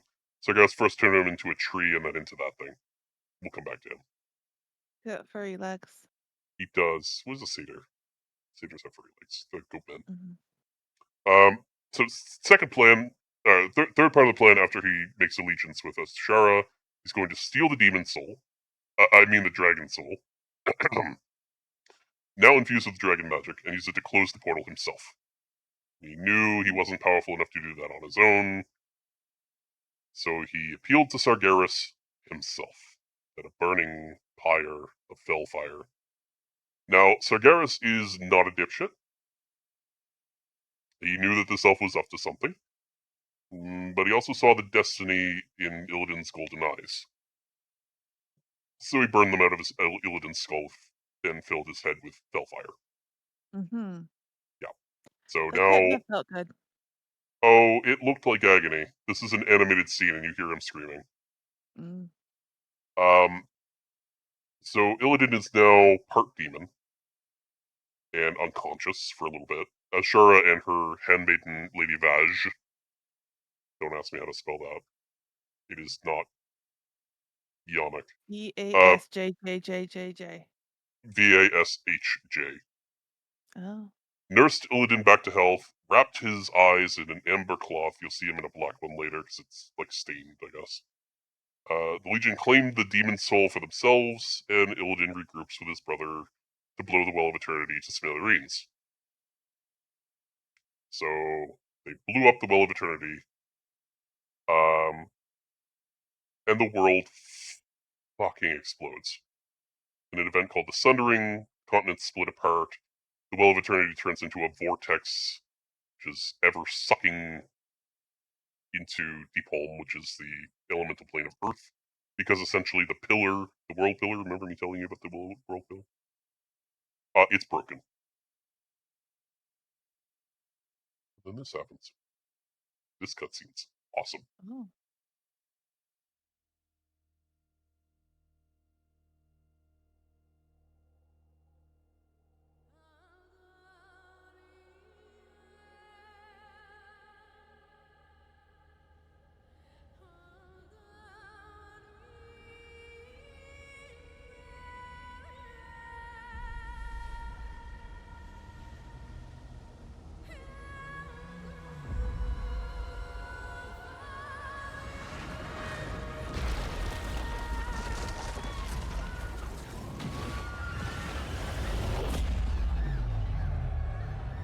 Immensely powerful witch.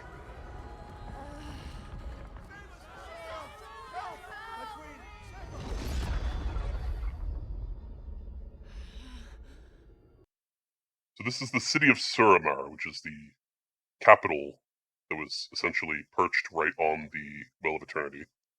Mm. This is as the well explodes and the continents are drifting apart, massive tidal waves, devastation, and she is having a day. She's doing her best to hold it back. The one thing that you can say about Ashara, as evil as she cares very much about her people. Evil doesn't mean you don't care. Mhm. You just care in the wrong direction.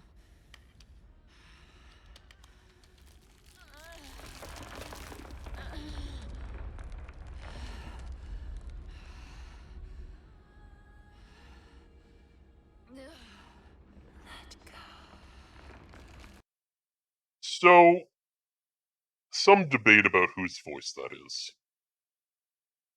Because it's definitely a woman's voice. Very much so. N'Zoth is a male, or uses a male voice. Mhm.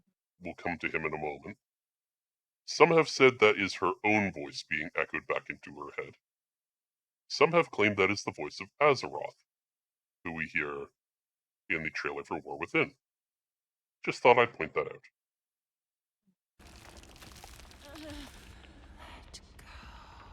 No! I am queen. This is the empire I built. It is over. It doesn't really sound like her voice. Right.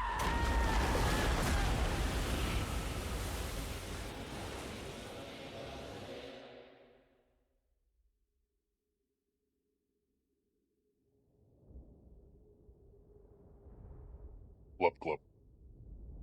Blub, blub, blub. Fishes go poop, poop, poop, poop, poop. Uh-oh, her Tiara. crown fell off. Queen no longer. That was a pretty crown. Mhm.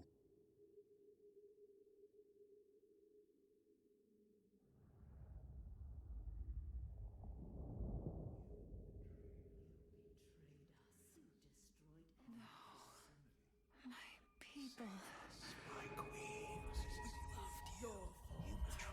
This is my fault.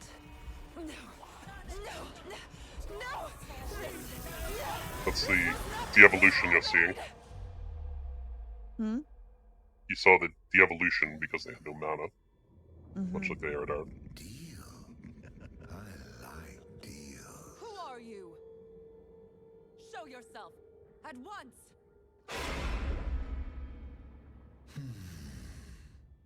For 1,000 years, bound like his beneath voice. these waves, I have watched you. I have tasted your essence. Like his voice more than that. You. It won't be long now.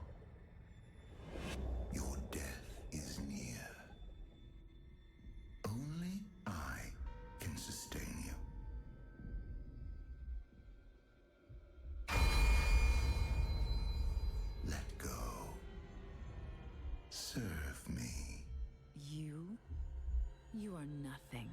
Nothing. I am a god.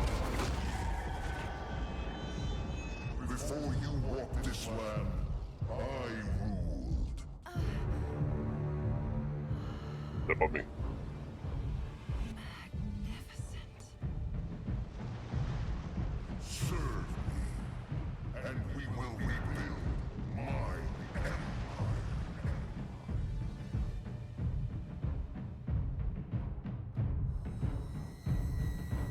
No. No? You there. You will die. A queen! Not a slave. You've watched me for 1,000 years, so you know what I want. Take my people. With them, I will raise an army, conquer your enemies, build an empire as queen. Or let me die, and you will remain here, a prisoner. The god of nothing. Slap a bitch.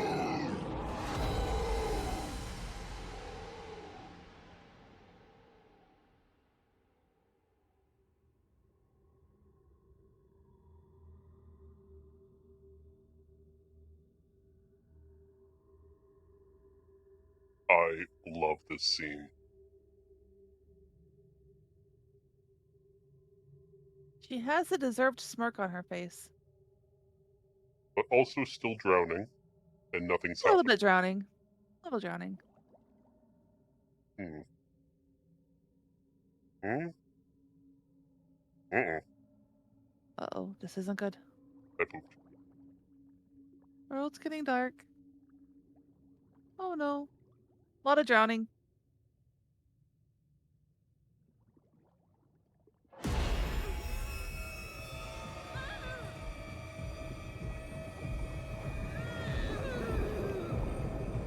Not so much drowning anymore.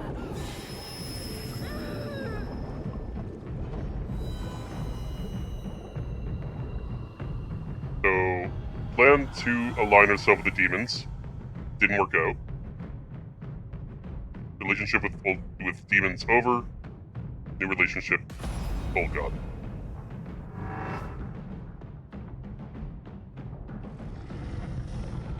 The first Naga. Arise, Asara. Arise, my queen.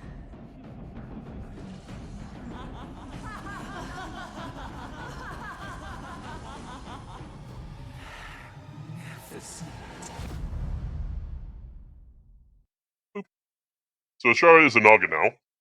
Also, Yes. all of her followers who survived with her are now working for Zoth. Those poor Oh, unfortunate unfortunate souls. souls. The rest of them that were following Xavius, which was her attendant, became Satyr. So the ones on land that survived became Satyr, and are still working for presumably Sargeras. Although there are some questionable behaviors involved that may link them more to the old gods. There's a lot of confusing things going on there. We'll come to it later. Mhm. The continents, now drifting apart and where the Well of Eternity once was, is a whirling vortex known as the Maelstrom. You see that there. Swirly Yes. cinnamon bun. And we've got all our different continents, and they'll add more and remove more from the map as time goes on that we discover or that were always there that we just forgot about or something. But this No is what map it is looks ever like complete. currently. I will point out, if I can draw here, this whole area was moved this way before, so they've moved it that way now, and there's more room here for hijinks. For activities. Yeah, so there's probably something going there and more within. That's all I'm saying. Mhm. Like this is the newest one that was jammed up here.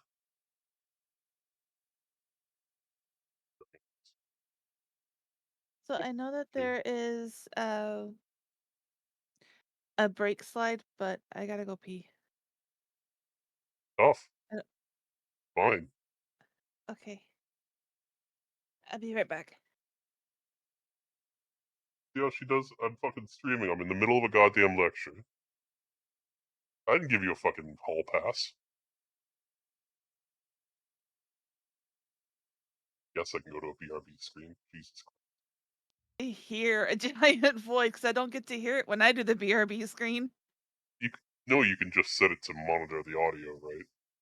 I could, but then that would monitor me, and I'm not No, having it that. doesn't. No, Oh. I'll show you how to do it. I do it for myself. Anyway, Pandarans decide that they've had enough of their own fucking problems with the Shah and all that shit going on. And, the world just blew up, so they hide themselves away in the mists. Seems like a good idea. Sure. 9,400 years ago, a lot of stuff happens here. Before its destruction, Illidan managed to steal 3 vials of Well of Eternity water. So, Azeroth's lifeblood. He used that to create a new Well of Eternity, a smaller one, under a tree. Well, the tree's not there yet. On Mount Hyjal, Alexstrasza, the dragon, plants a tree called Nordrassil, which grows to protect that Well of Eternity. And this new Well of Eternity grants the Night Elves immortality again. It restores it. Essentially, it's their mana source, so they're not, going to wither. It also grants access to the Emerald Dream, becomes sort of a haven for druids. And the Night Elves have banned the use of arcane magic, believing that it is responsible for drawing the attention of the Legion, which is also correct.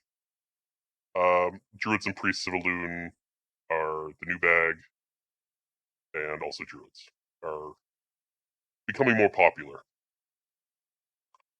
Is Now, it weird that I think she's an adorable dragon? I think most people just think she's hot in her visage form. She's wearing Yeah, she's panties. out there, but her dragon form's adorable. Sure. Hurry. Moving on. Oh. So, Malfurion and Tyrande are big dumb, and they see him create this new Well of Eternity, and they assume, because he's sort of demony now, that his plan is to use that to reopen a portal to the demons. Even though what he was doing was essentially saving the Night Elves. I like the kitties, elf ears. It's so cute. Eh. The former city of Suramar went into an arcane lockdown, no one in or out, and their newly elected, I guess you could call her, Magister, or whatever is below Queen, Elisandra, basically takes over trying to figure out how to pick up the pieces after, well, everything went to shit. Also, this island basically is on its way of sinking into the ocean, so that's a good time. 9,300 years ago, War of the Satyr. There are still demons on Azeroth, and Xavius is commanding them. Yeah. So here's where things get weird again. This is Xavius. He was Azshara's right-hand man, you could say, like her Jafar, if you will. And he was looks corrupted. Jafarish. He is very Jafar. Not so fast, Jafar. He was corrupted by demons and turned into this. Oh, ew. Fine, He's- good, okay. He's gonna crop up later in the story, like 10,000 years from now, trying to corrupt the Emerald Dream on behalf of the old gods. Now one could assume that he's still loyal to Azshara, who of course is now a puppet of N'Zoth. We saw in the cinematic just threw in with N'Zoth. It's still pretty fucked up though that he's like empowered and made in the image of Sargeras and working for N'Zoth. Sort of raises a lot of questions. And also, like, the stuff coming out of him looks very Yasharj, looks very old gaudy. Some sort of mixed motivations here. Mm-hmm. So anyway, the Satyr at this point are still demons and are fighting the druidic Night Elves. Solution? Any guesses? How do you deal with Satyr? Make make them more demony to fight the demons. Werewolves. Oh. Yeah. Belisra Starbreeze uses the Scythe of ELUNE, an artifact from God knows where, to invent a new type of druid called the Pack Form.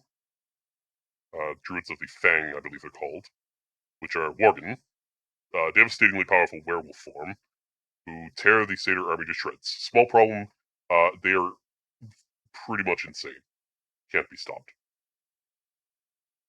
Good Rabbit? news, very rabid. Good news, if you have the Scythe, you can command them. So there's that. Oh. Who More has the order scythe? magic. Belisra at this time. This Night Elf Priestess of ELUNE. Okay. 7,300 to 1,600 years ago. So, not all of the elves are super down with the banning of the arcane magics, but they don't really have a source for it other than Hyjal, and they aren't allowed to get close to it because that's the druid's home now. So they go searching out in the world for sources of mana. They're addicted. If they don't have it, they will wither and mutate into sort of like crackhead elves. What we saw in the drowning scene. Yeah. So the arcane addicted Highborn left the shores of Kalimdor, explored sources of arcane magic, eventually settling in the north of the Eastern Kingdoms, where they created the Sunwell out of the second vial of Eternity Water they got from Illidan, who is still very much interested in magic. And they start to call themselves the High Elves, previously the Highborn, and they turn pink and get short. And that is what they looked like in Vanilla WoW. God, those models were shit. Actually, kind of scary. Some of those Highborn decided that they would go to Northrend, where Malagos is hiding out. He's gone apeshit, and he's trying to drain all of the magic in the world into the Nexus so that no one can use it, which is actually probably not a terrible idea at this point. But they decide to fight him, and that's the Nexus there. You can see the magic is being swirled and sucked into this vortex and sort of shot back into, I guess, some sort of containing vault that he has underground. So they're fighting, and basically they blow up a forest and turn it into pretty crystals, and they all died. Good plan. Ooh. I mean, Yeah. they made it purple, so I can't fault them for anything. They are all dead. They are all This ghosts. is, There are no living Sheldalar living anywhere in there. They're all ghosts. but at least they left behind a purple crystal forest. And then there's this asshole. Vandrel He looks like Stagbull. an asshole. He's going to come up a lot. He is consistently an asshole. He's been an asshole. He will be an asshole. And his ears are limp. His ears are indeed limp. Without permission from the Cenarian Circle, which is the Druids, Fandral Stagholm plants branches of Nordrasil, the tree that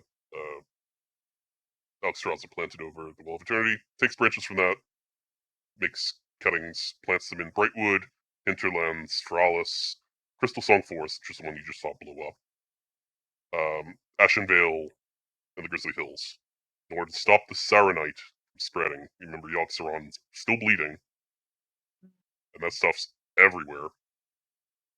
How much blood can he have? Infinite, turns out. So that's Saronite You would there, have, that's Yogg-Saron, he's in prison. you would have thought they would have put a band-aid on it at least. Well, that's basically what these trees are supposed to be, right? Okay. Small Took him problem. long enough. Um, didn't work.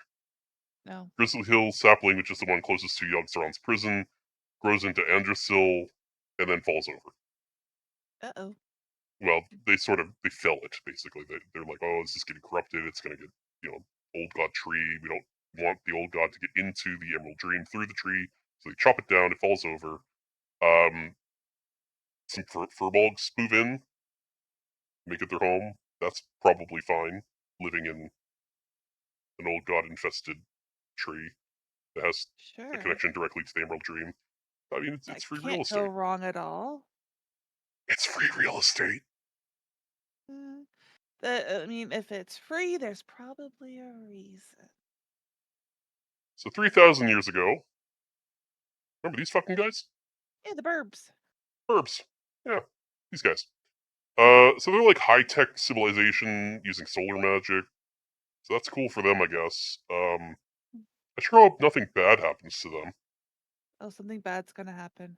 Oh, yep, there. Oh, yeah, they're at war. It's your typical light versus shadow magic war over the death of one of their old gods. Of course. Probably not important. We're just gonna move on. Okay. Anyway, druids got bored and decided to go to sleep until the next apocalypse, and they sealed themselves in the barrow dens up in Hyjal. Incidentally, this is also the forever prison that Illidan has been locked into. Oh. They're just like chilling under a tree. Could be worse fates.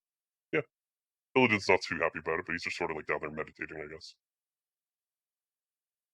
What else is he gonna do? 2,800 years ago, so we were getting there. We're Human so kingdom. close. Humans have formed a kingdom. It's called Arathor. Disregard Dollar on the background. It's that town that you see there. Okay. Troll Wars. Short version of this. The continent split apart. The Troll Empire was scattered to the winds. There's lots of different ones. These ones happen to be the Amani trolls, which reside, as you can see, very close to the elves. Like, one might say that the elves essentially settled on their ancestral lands. Because there's the elves, and there is their fucking temple. The troll temple. And all of this used to be their land. They're not too keen about that, and there's humans down here, by the way. Who cares about that right now? So, turns out the High Elves picked a really shitty place to put their home and the Sunwell, seeing as it was quite literally the holy lands of the Amani Troll Empire. They were super unhappy about that. Let me see my thing out here. The elves were getting their asses absolutely kicked. Oh. So Is they agreed. Amon? Hmm? Is it Simon's tribe? No, Oh, okay. he's Zendalari. Oh yeah, that's right. You can't be this race, which is strange. They all sort of hate everybody, though, so that's fine. Oh, hi Uh, Noah. I'm sitting up straight. I promise. Hello! Imagine losing as an elf, yeah. So the elves agreed to teach the humans magic to bolster their numbers. But only 100 at first. Because they're like, I don't know, teaching other races magic has been kind of a problem in the past. So the humans know magic, there's 100 mages, and they fucking nuke the trolls. Oh. Yeah. They haven't forgiven us for that. It's been several thousand years. They're still pissed off. Good news. To celebrate the Holocaust, humans and elves built Dalaran, a magical city and college, to train more mages. Oh sure, that's a good idea. Yeah.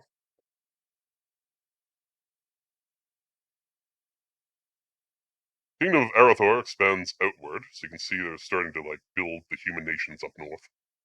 Alterac tribe goes to the Alterac Mountains. I can get a pointer out here, actually. Here we go. That's a good one, Alterac Noah. tribe to the Alterac Mountains. Lordaeron, Tirisfal Glade. Tyr died over here, by the way. I don't know if you can see my pointer there. Yep. This little lake here. And this is allegedly where his hand fell off when Galakron bit it. Oh. Yeah. I mean, that Dalaran's kind of here. looks like fingers there. It's supposed to look like his fist. Sitting on Yeah. like Lord Jamir. Gilneas down here. Galtiris is over here, although on the world map later they put it like way over here somewhere. It's fine. They just needed to stick it somewhere, I guess. Strom, this is the original Kingdom of Men down here. Oh, Kultir's down here, sorry. That would be... I forget the name of it. It's an island you go and do PvP stuff on, but it hasn't been in the game for a while. Anyway, 2,680 years ago, the formation of the Council of Tirisfal. The shit's fucked. Reckless use of arcane magic by the mages of Dalaran draws the attention of demons from the Burning Legion who are still on the planet, still make their way here, and also there's like warlocks who are trying to use demonic magic because why not? Essentially, they've been fucking around and finding out. The mages institute the Council of Tyrskard to secretly fight and contain these demons without raising too many alarms, because they don't really want the elves to find out, considering what happened last time. We're just Oh. everywhere, Noah. Was the original kingdom with women? Yeah, Blizzard didn't care about women at this point in history. That's a more recent thing. We'll get to that whole controversy later. Oh.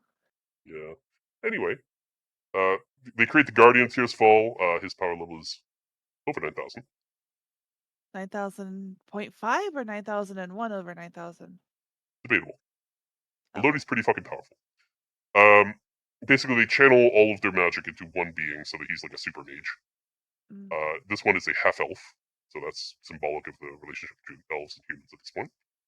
And his job is basically keep everyone safe. The guardian of Tears Fall. Oh And no. beyond. Is he gonna get corrupted like all the other defenders and stuff? Not this one. Okay. Not a later one. He looks sad. He's just sort of placid. Doesn't really have an emotion.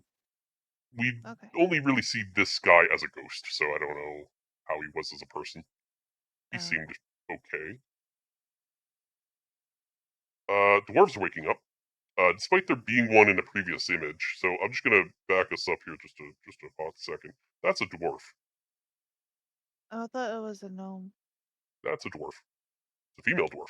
She's kind of small, like skinny. I thought dwarves were thick. She's drawn. Well, it's Japanese art. Let's be honest. Oh, okay. Yeah. They don't really do thick. This is from a manga. Okay. So anyway, the dwarves wake up despite them being in a previous image. You might be thinking that's a mighty big dwarf. It's a mighty awesome Well, beard. this is a good time to address the fact that scaling is not really a concern in a Blizzard game. They get as big as they need to be for display purposes, and there are mechanics in the game that make you bigger. Like when you use Bloodlust or similar abilities, your character physically gets bigger. And bosses will frequently get much larger. There's also times when they just need them to be bigger so you can click on them easier. Yeah. So there is a canonical reason.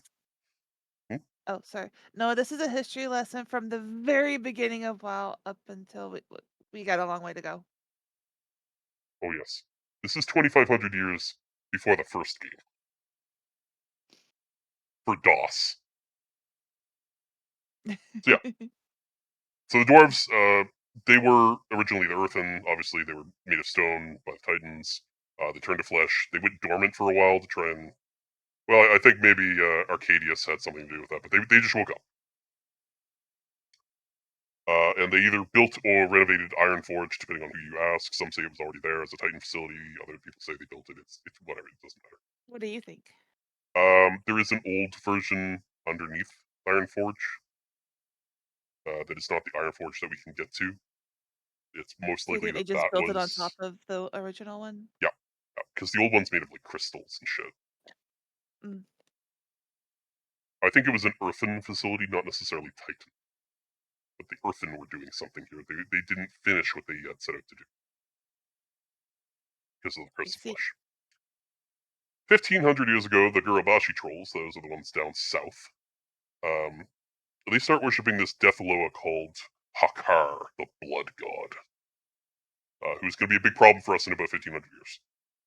Important thing to note here is the Zandalari Empire is falling the fuck apart. Pretty much throughout all of history here, all the different clans on the different islands have pretty much given up on the motherland. And they start worshipping their own different Loas and all that sort of thing. Yes, blood god. Yeah, he's a problem, but we'll get back to him. Also interesting. Is it the serpent over there that's the blood god? Yes. He looks awesome. He's Quetzalcoatl, basically. Now, interesting of note, if you remember going back to the bird gods from Draenor, they had a serpent. They also had a serpent, and he is the one that died and became a void god. Oh.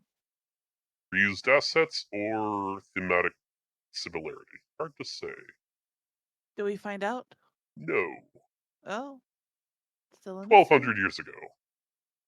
So, a handful of highborn mages escape the Sundering by hiding in this temple down in further down from where they used to live.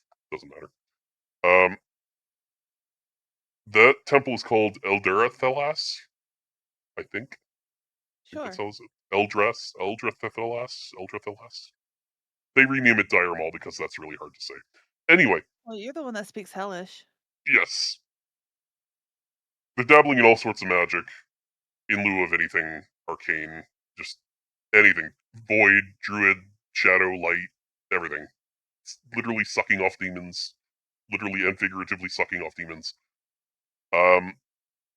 That all kind of came apart around this time in history, and the facility was largely abandoned, except for a cult known as the Shendralar. Will become important later. But yeah, basically they tried to still be the way that they used to be, highborn, and it didn't work. Oh. So their society crumbled. Boop. Human nations splinter apart. So you can see they're sort of spreading out. You've got the dwarves now on the map in their various locations. Stormwind is built way to the south, right on the doorstep of the Gurabashi tribe, previously mentioned ones that are worshipping the blood god. That seems like a good place for Stormwind, sure. Yeah. Basically, Stromgard had very crumbling ancient architecture, and they weren't keeping up with the infrastructure. Their politics fell apart. There was a lot of warring about just various fucking things, and not getting supplies, and lack of farmland up in the north because it's cold and dead. So a bunch of people moved south, and Kultiris went out to sea and all this shit. Yeah. 1100 years ago. Oh, right, the Tauren exist. They pissed off the Centaurs. I forgot that they've been around this whole time. They woke up the sleeping Earth Elemental. Any guess who her mother was? And this Earth Elemental is a little psychotic because she's still kind of like corrupted by the old gods.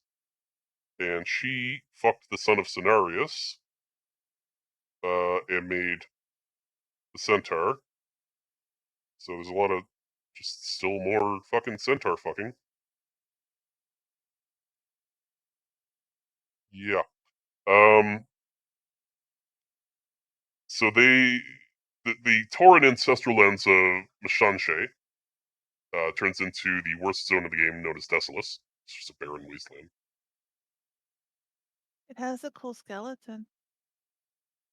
It's sort of an elephant graveyard for their mounts, which are these thunder lizard things.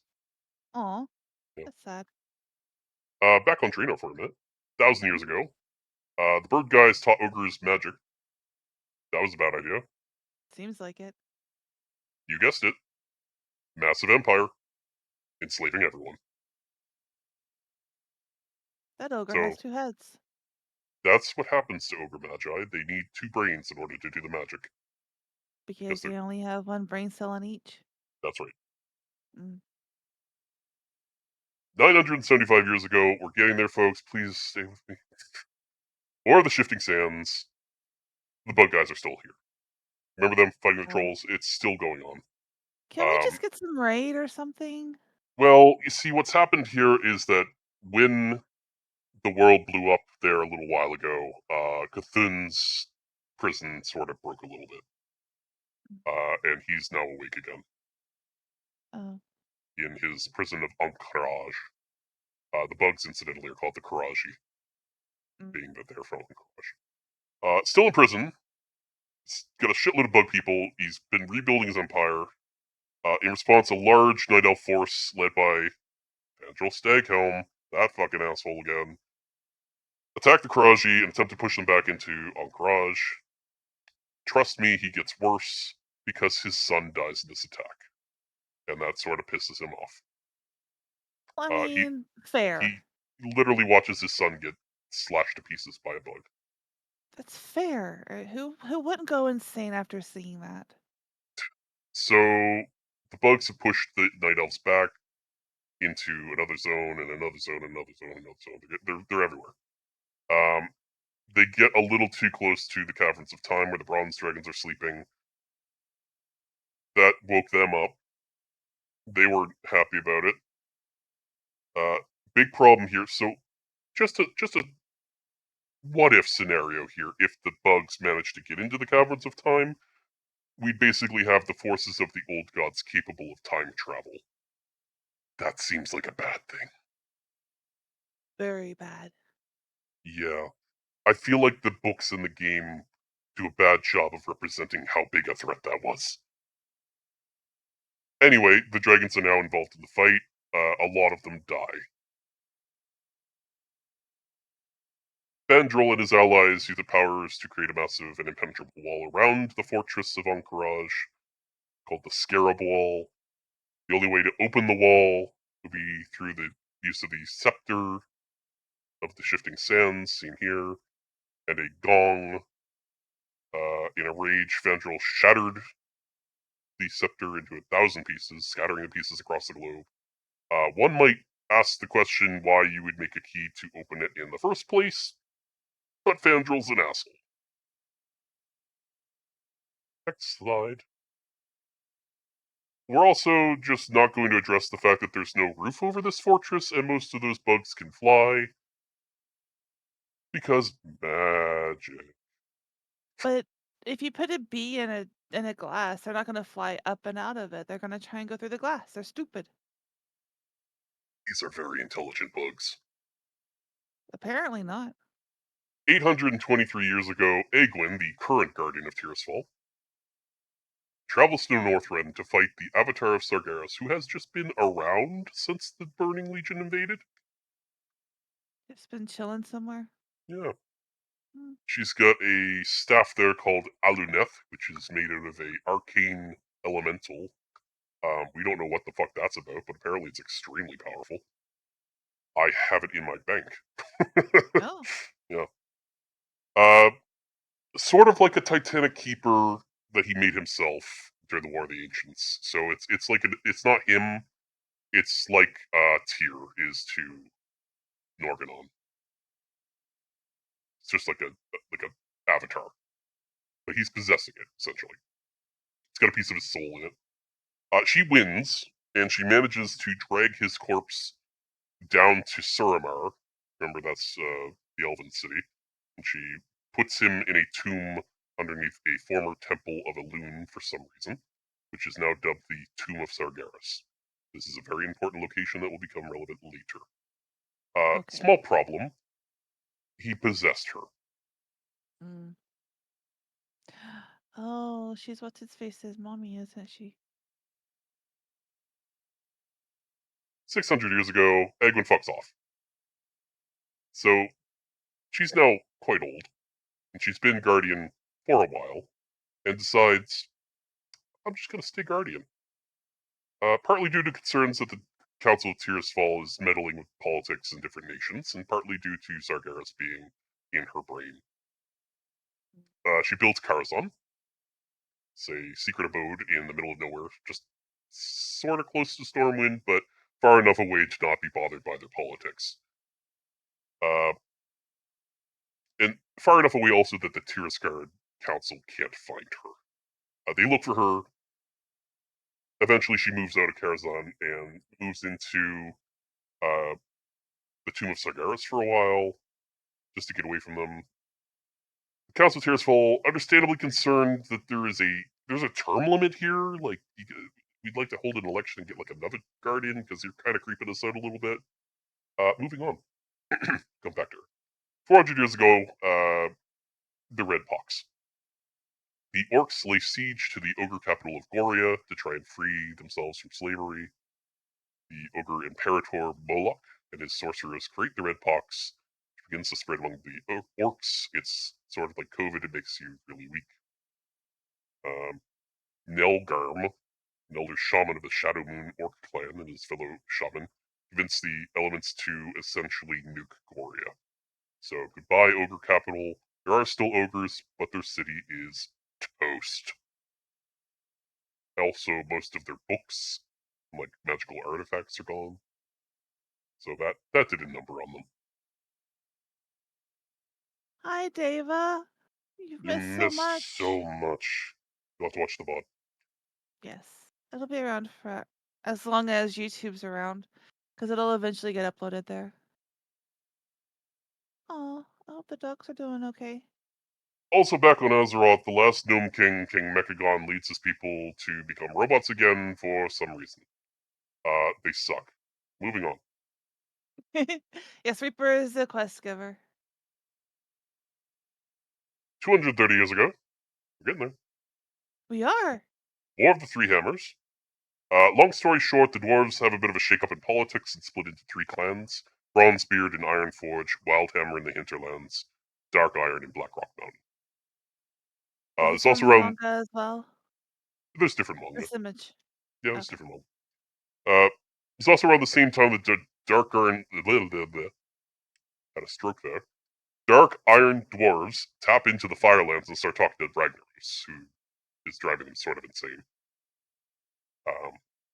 Dwarves have sort of a history with shamanism and elements that's odd. I mean, they're made of rock, so I guess that makes some sense. But when they were Titan constructs, they vehemently opposed the elements, and now both the Wildhammer and the Dark Iron are quite inherently linked to the elements. So that's interesting. 200 years ago, Velen and the other Draenei exile smash into Draenor. Where the fuck have they been for 12,800 years? So, here's the thing about this. The Genadar is a dimensional ship, meaning it can travel instantaneously through the Twisting Nether anywhere. And we use the piece of it to get to various different places. In fact, we have in the Burning Crusade, they travel from the Twisting Nether back to Azeroth. And it doesn't take them 12,800 years to do it. Where the fuck have they been? Answer: he can't drive for shit. Maybe he should Man's take off the sunglasses, because I don't like wearing sunglasses. It feels like I can't see as well.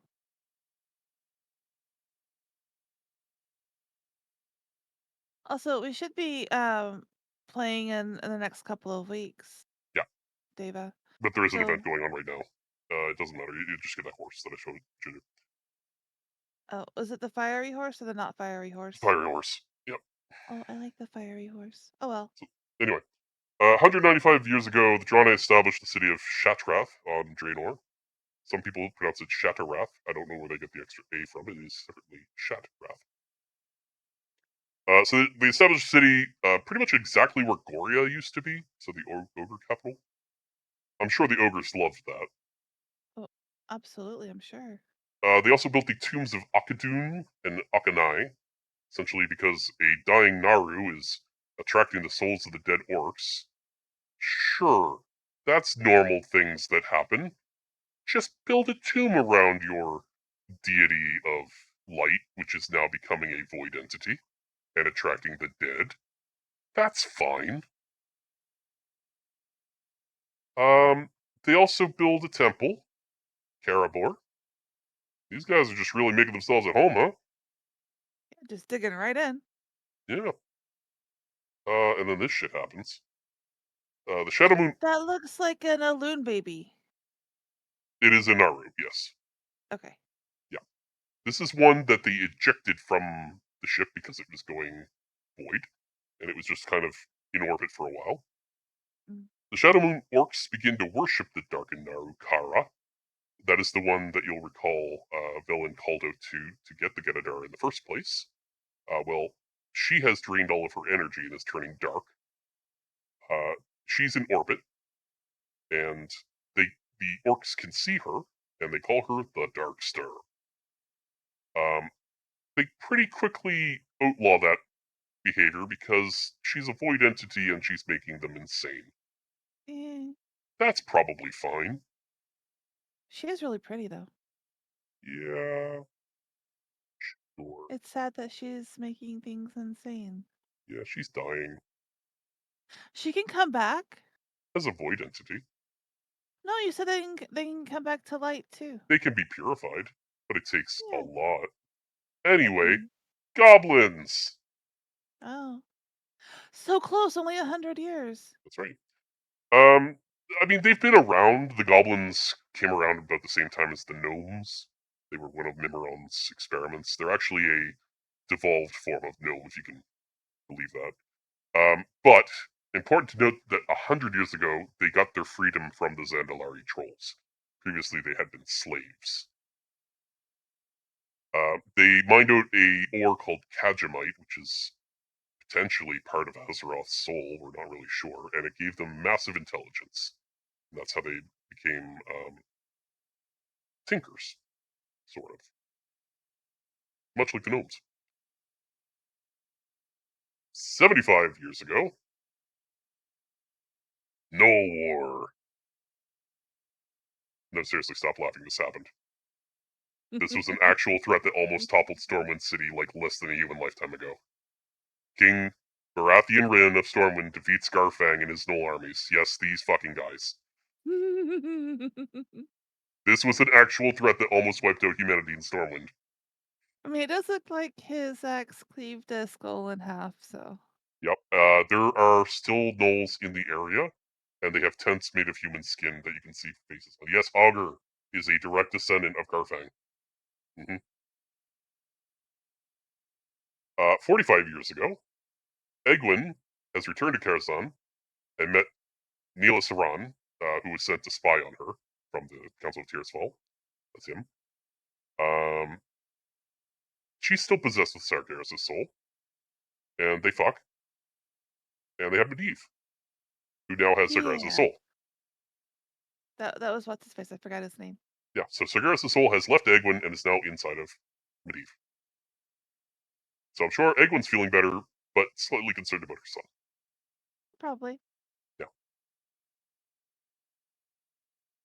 31 years ago, on the eve of his 14th birthday, Medivh's dormant powers awake during a fight with his father, and he explodes, killing his father, and falling into a coma for several years. He's taken to Northshire Abbey, which is just outside of Stormwind, and tended there while he sleeps. 21 years ago, to about 18 years ago, Medivh awakens from his coma. The Gurabashi trolls are attacking because they're, right there, and humans are encroaching on their territory. Medivh has made friends. He's woken up. He's made friends with Anduin Lothar, the current, I guess you'd call him like knight errant of the Stormwind, I guess, and Prince Lane Rin, which they pronounce wrong, but whatever. Into Strigglethorn, they assassinate the Gurabashi leader Jopnon. They succeed, only after Medivh unleashes unholy hell upon them using his magic. The Gurabashi War, Gurabashi trolls rally under Jopnon's son Zenon and attack Stormwind, and the king, Baratheon, dies. King Lane is crowned. The king is dead. Long live the king. That's right. And King Lane tells Medivh, unleash unholy terror upon the trolls, and he does, and you see that there. He's doing the magic on all of them, and they all die. They win. Yay. There's King Lane from the movie. I just want to point out that that is a Welsh name and should be pronounced Lane, but they pronounce it Lane. Also, this is canon. Medivh is bubble bath? Yep. It's a hot tub. It's a party. They're having a party. Oh. Medivh is confronted by his mother Egwin at Karazhan. She urges him to isolate himself from the world and leave him to the caretaker Morose, because, you're kind of possessed by spacing. The Council of Tearsfall discovers that Medivh exists and begins sending apprentices to study under him. None of them lasted longer than a few days, at most. Some of them even died, some of them vanished, some of them ran away crying, some of them were insane. No? Morose notices that Medivh is getting kind of shitty. He's just sort of like pissed off and angsty about everything. Convinces him to start throwing some banquets, invite some people around.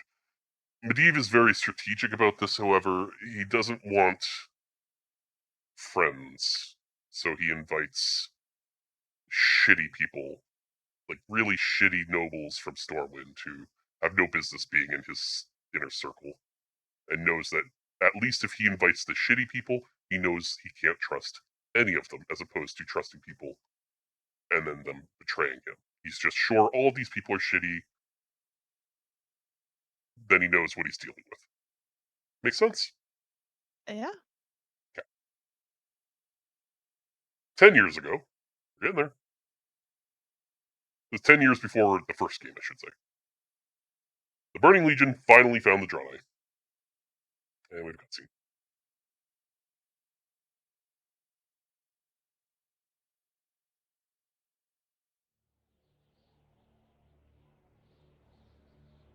Also, real quick, David, we may go late if we need to, so don't worry.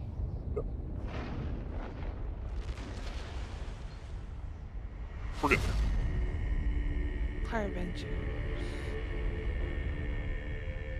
No one living has heard of the village of my birth.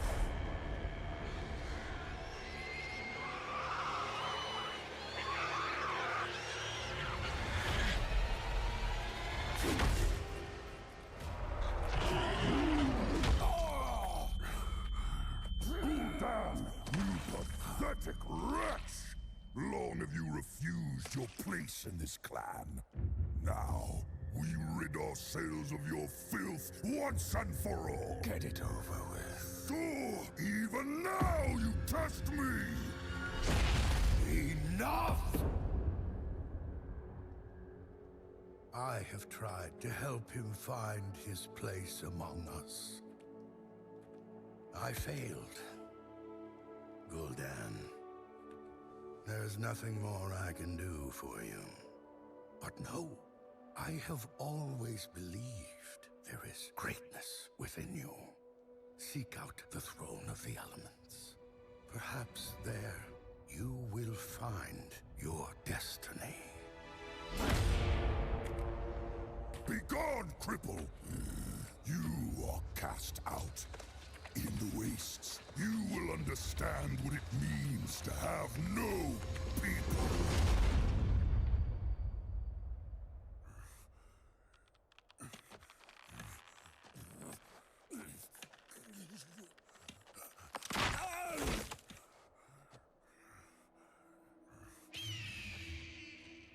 From childhood, my deformity made me a target for mockery and dismissal.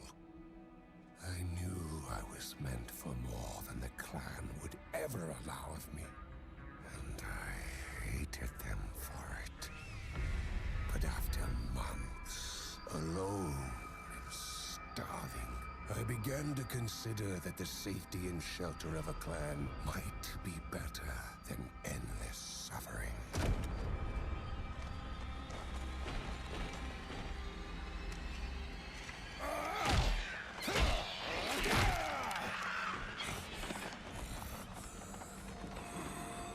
The bitterness that had sustained me all my life ate at me until nothing was left.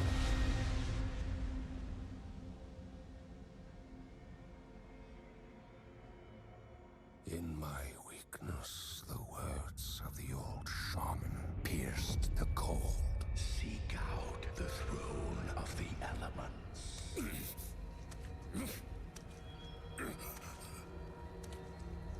There, humbled and broken, I offered myself in the service of whatever would end my anguish.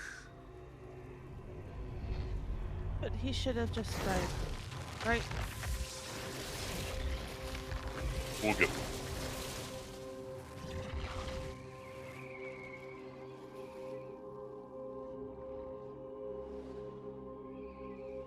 The elements on Draenor are a little bit more benevolent, typically. Not corrupted by old gods. There are no old gods on Draenor.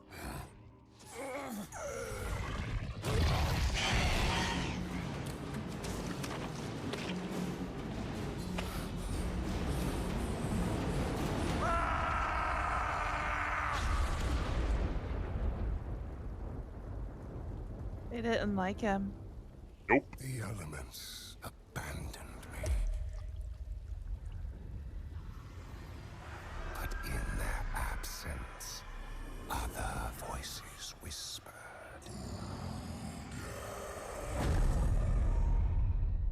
Jaden. Too bad he didn't just die out there. They had come to me to offer a gift.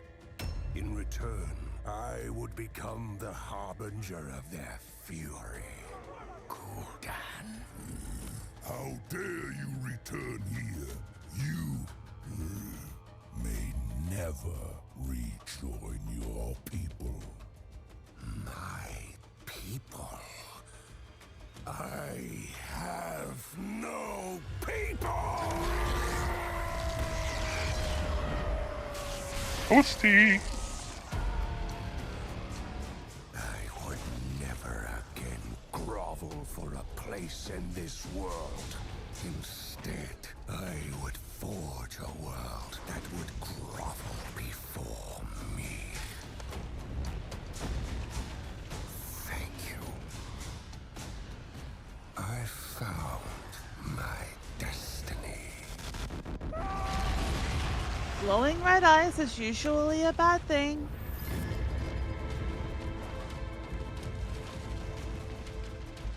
No one living has heard of the village of my birth. And no one ever will. Hmm? Said ever will. So, yeah.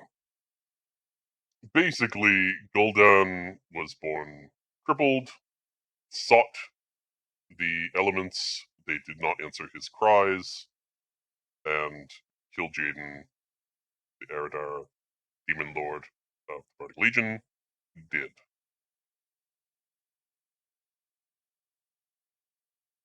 Steve continues to study demonic lore and Azerothian history and becomes convinced that the world is inherently flawed, too divided by petty rivalries to ever unite into a single force in case of a demonic invasion again.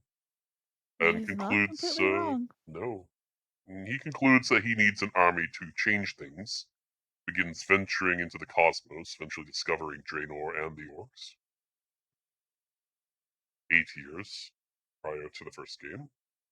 Gul'dan and Kil'jaeden manipulate Ner'zhul. This is actually a sad story.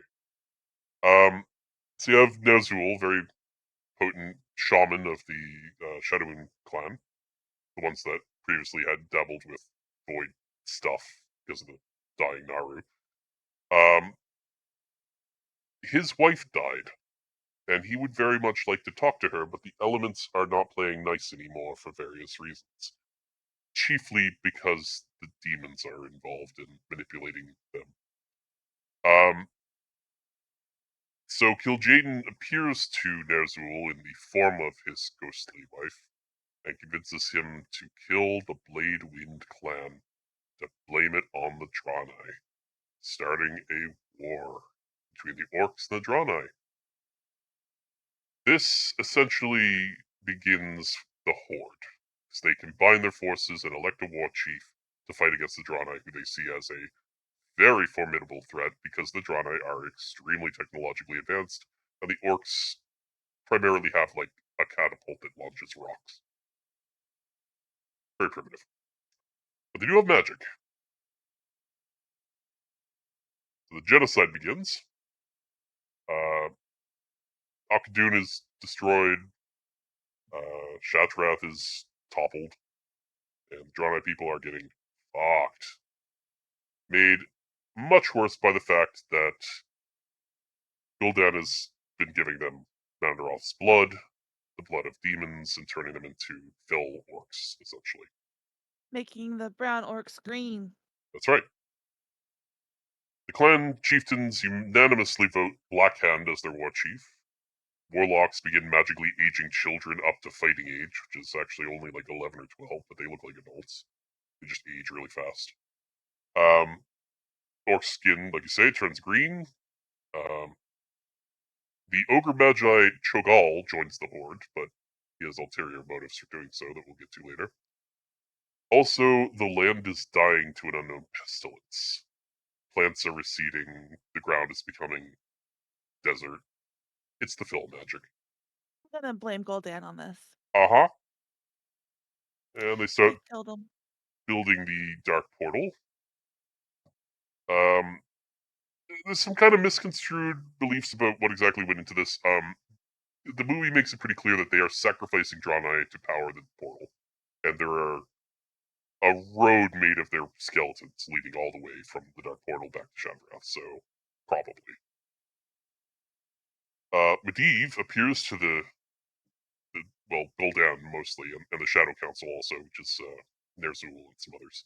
Tells them of Azeroth, which is, of course, where the Burning Legion wants them to go and invade, so that they can get back, because Sargeras still wants to kill Azeroth. Of course. Also shares a vision of the tomb of Sargeras to Gul'dan, and tells them how to build the portal. So they build it. Oh, we made it. we've made it to the first game. So orcs spilled through the dark portal. Oh, was there more that I had to read on that last slide? So. Oh yeah. I said, oh, I'm sorry. Did you think that this was a countdown to the present day? Yeah, no, we're still like 25 years away from even just vanilla WoW, let alone even Dragonflight, which is year 40 we made something. it to the positive years. We did. Welcome to slide 153. We're 10% through. Yeah. So the orcs spill through the dark portal into the Black Morass. They start constructing a portal on this side because, I mean, when I say spill through, I mean they literally fall into the swamp. So they would like to be able to walk through. Medivh is there to greet them.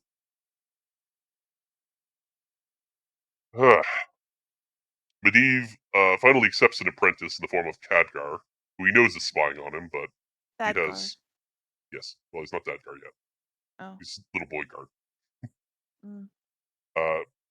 He's well aware that Khadgar is there to spy on him, and he just seemingly tolerates him for some reason. I guess he sees the fate in him. They also befriend the half-orc Garota half-orcan.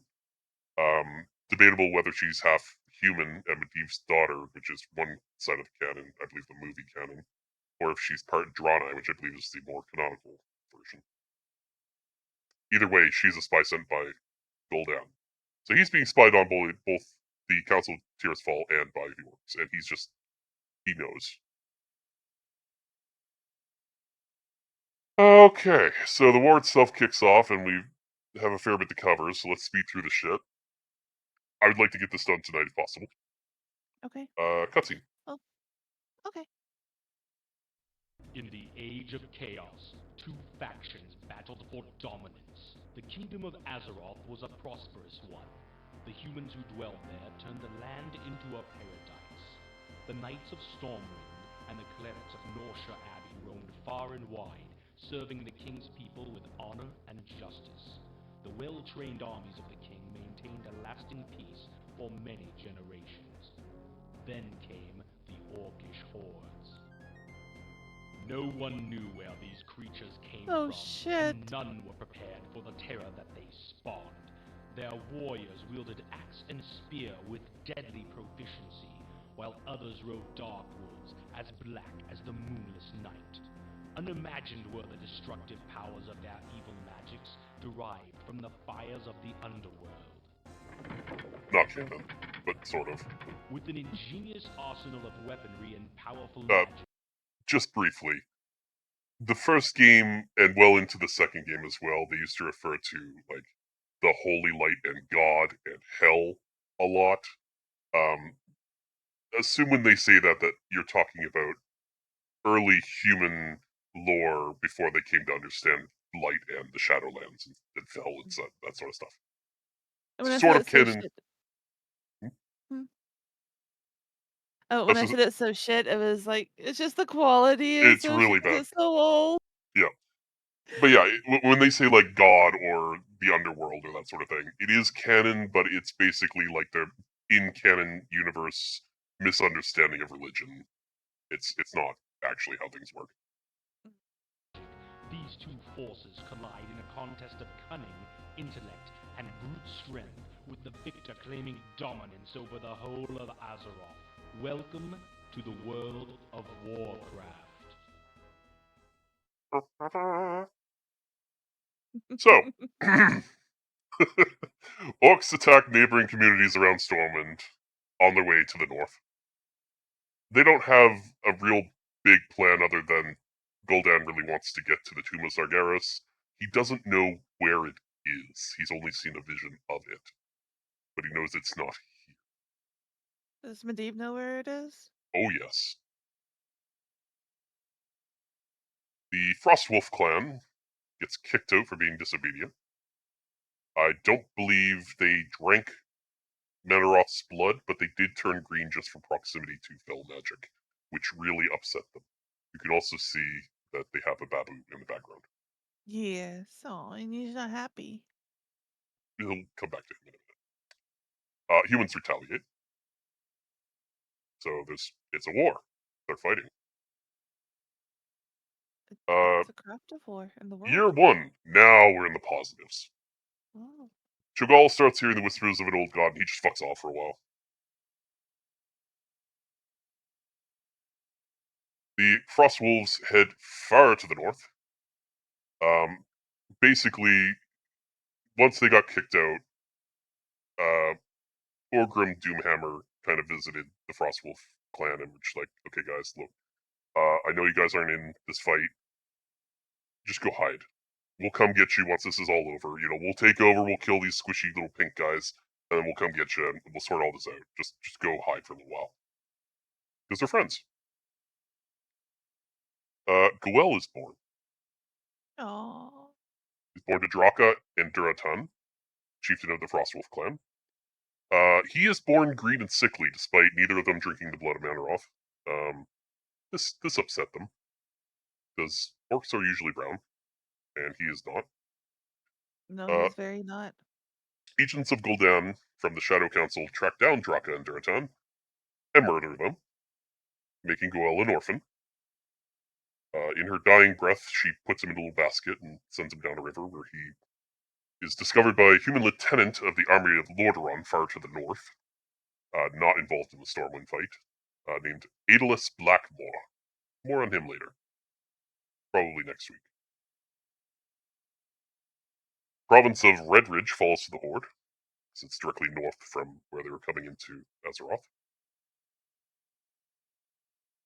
Gul'dan and the Shadow Council move their operations to Blackrock Mountain, directly above the Dark Iron Dwarves, who don't seem to mind that they're there. Funny thing about Blackrock Mountain. There is a Blackrock clan of orcs.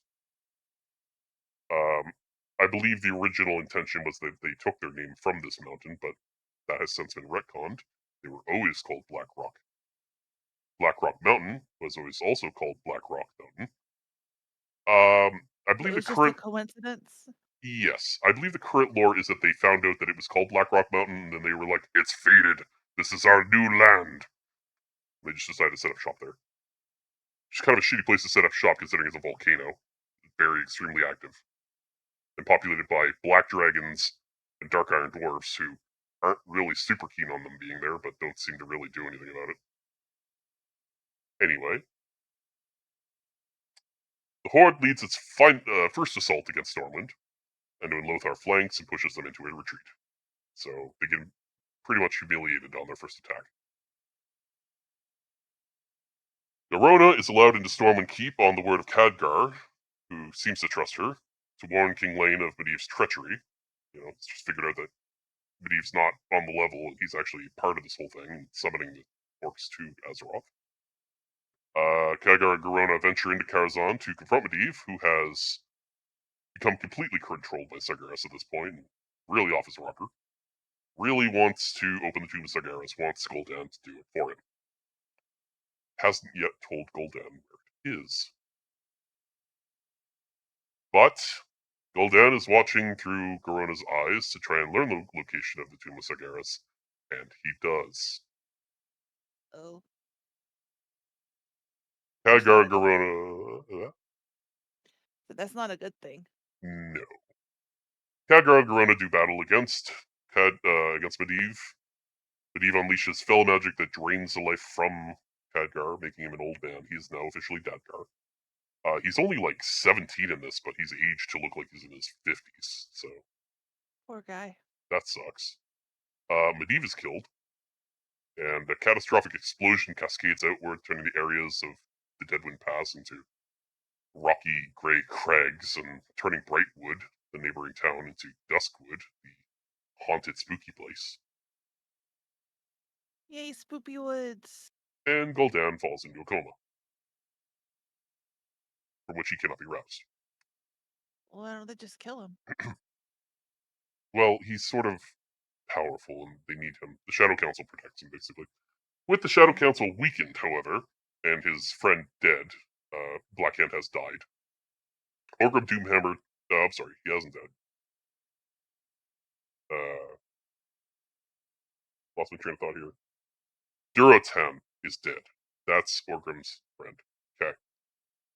With the Shadow Council weakened and his friend Duratan dead, Orgrim Doomhammer challenges Blackhand to Mak'ra, an honor duel to the death for the position of War Chief, and ends up crushing Blackhand's skull with the Doomhammer, which is this prophesized weapon that his family has wielded for generations and is said to first bring freedom to the orcs and then their utter demise.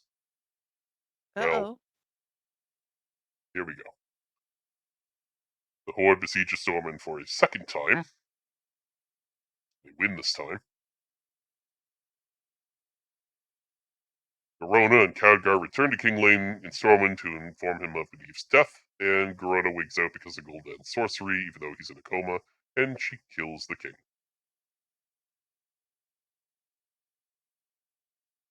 City falls to fire. It's burning down.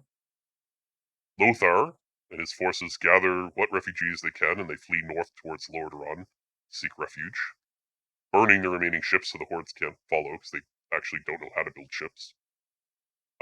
Prince Varian Rin is among them, King Lane's son. He'll be important later. And as if perfectly on time for tonight, the Second War. Oh. So we could end there. Second War does take quite a considerable amount of time, but I have the energy if you want to keep going. I don't mind to keep going. David, Dragon, do you guys want to keep going? We can get to Warcraft 3, that's where it gets really long-winded. We ain't gonna do that tonight. We can get there, though.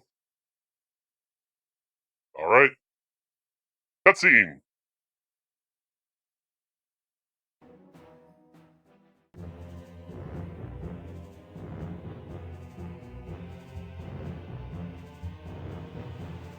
The once mighty army of Azeroth lay among the blackened and charred remains of Stormwind Keep. Those that escaped fled across the Great Sea, bringing tales of the suffering they had faced at the hands of the Orcish hordes.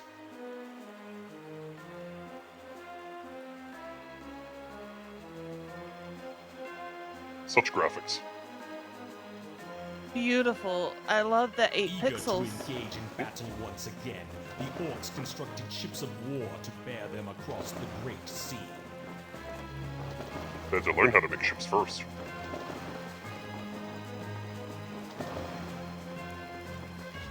Hey, that symbol was in Warcraft. The Orcish was in the warriors previous yearned cutscene. for the sounds of battle to fill the air and looked to the far horizon for new blood to spill. Using the weapons forged by their new allies, the humans made haste to prepare for the onslaught. The forces of Lordaeron have Cannon were basically being said, loaded. we'll fight back. Others armed themselves with elven steel and mail. Yeah. The elves are involved now. And dwarves.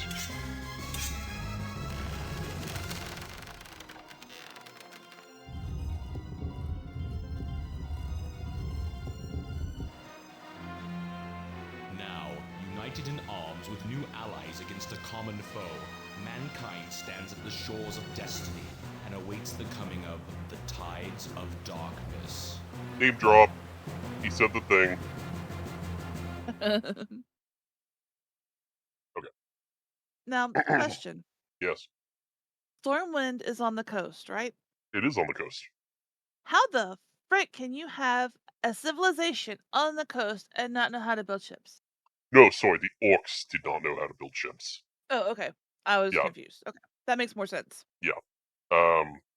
They were a very primitive people. They had never really had a reason to go to sea. They were largely enslaved by the ogres for the longest time. The ogres had teleporters. And They they didn't had really one ever really have continent, didn't boats. they, on Journey? They had an island nation called Farallon, but we don't know anything about it, so I guess the ogres probably teleported there and didn't take boats that often. Mm. In Warlords of Draenor, we do see the alternate version of history where they do have boats, but they were given that technology by somebody, so it's not theirs. Okay.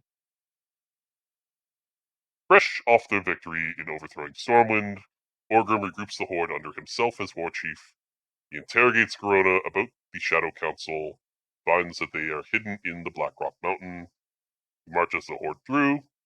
He slaughters anybody in his wake, decimating the Shadow Council and leaving them dead. He doesn't like warlocks. He's big on the Horde. He's all about the conquering thing, not so much about this demon shit that happened. Mm. Now he's just more about, like, our planet's dying and we need this one for us. Deathwing coaxes the Dragon Maw clan of warlocks to find the demon soul, which the demons fucked off with during the War of the Ancients.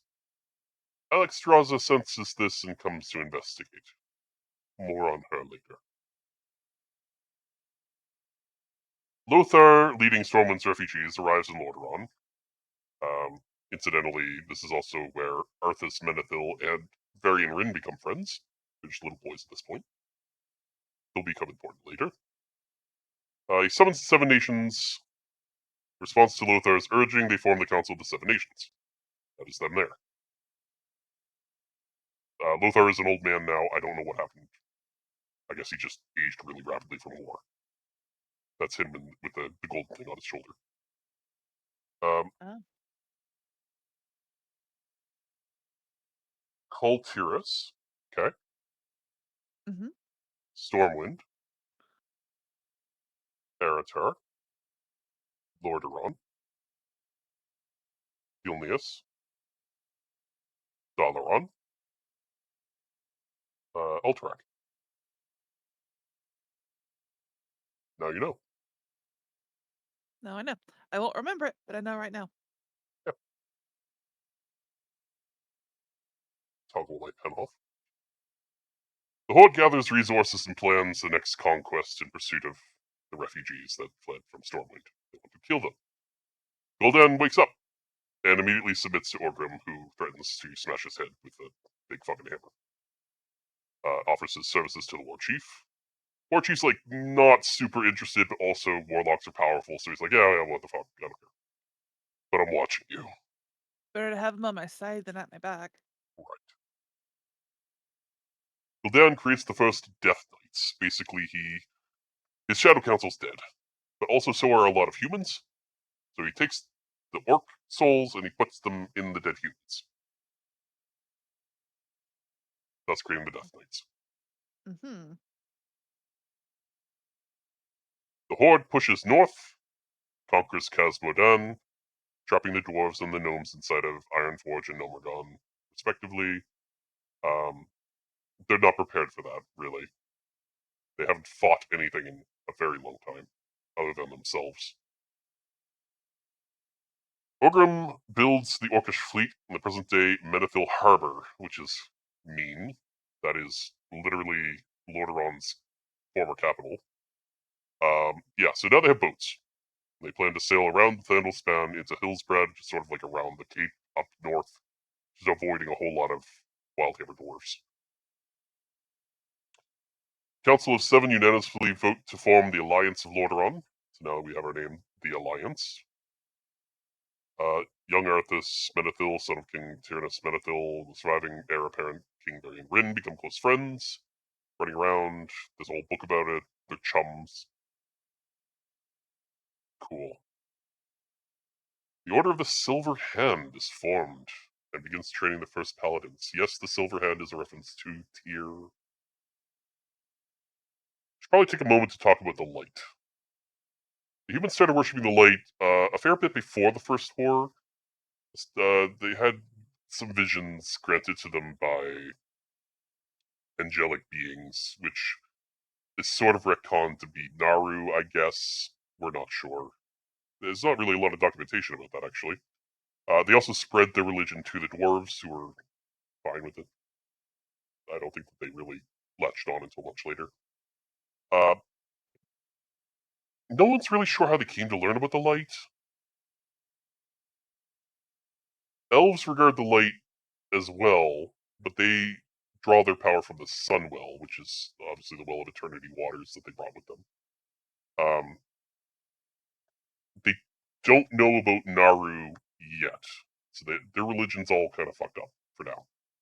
The They do a humans or lot the of elves or both don't know both. about Naru. Nobody Okay. knows about Naru. The only thing that knows about Naru are the Draenei and kind of the orcs. Okay. Yeah. So all the religion up to this point is like ELUNE for the Night Elves,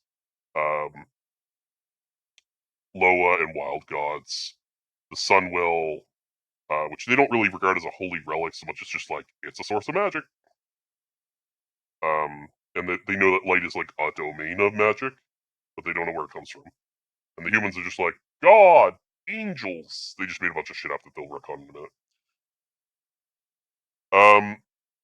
Priests were largely healers, not soldiers. They call them clerics, but they're more like actual like ecclesiastical priests, not like clerics with a hammer and a shield. That comes now. Order of the Silver Hand, they've weaponized the priests. Basically because the light is powerful enough to make paladins strong and capable of bashing warlocks in the face. Yeah. Dragonball Clan bind Alexstrasza in Grim Battle with the Dragon Soul. So they have the Dragon Soul and they're using it to basically force her into submission. They force her to breed. Mm. Heavy use of the R word in early literature that I can't say on Twitch. Kinda gross. But they now Okay. have red dragons slaves.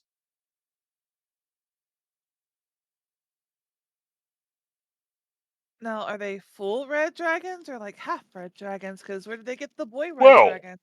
funny you should say. They do have her consort, so yes, a lot of them are pure blood red dragons. They're making them do it.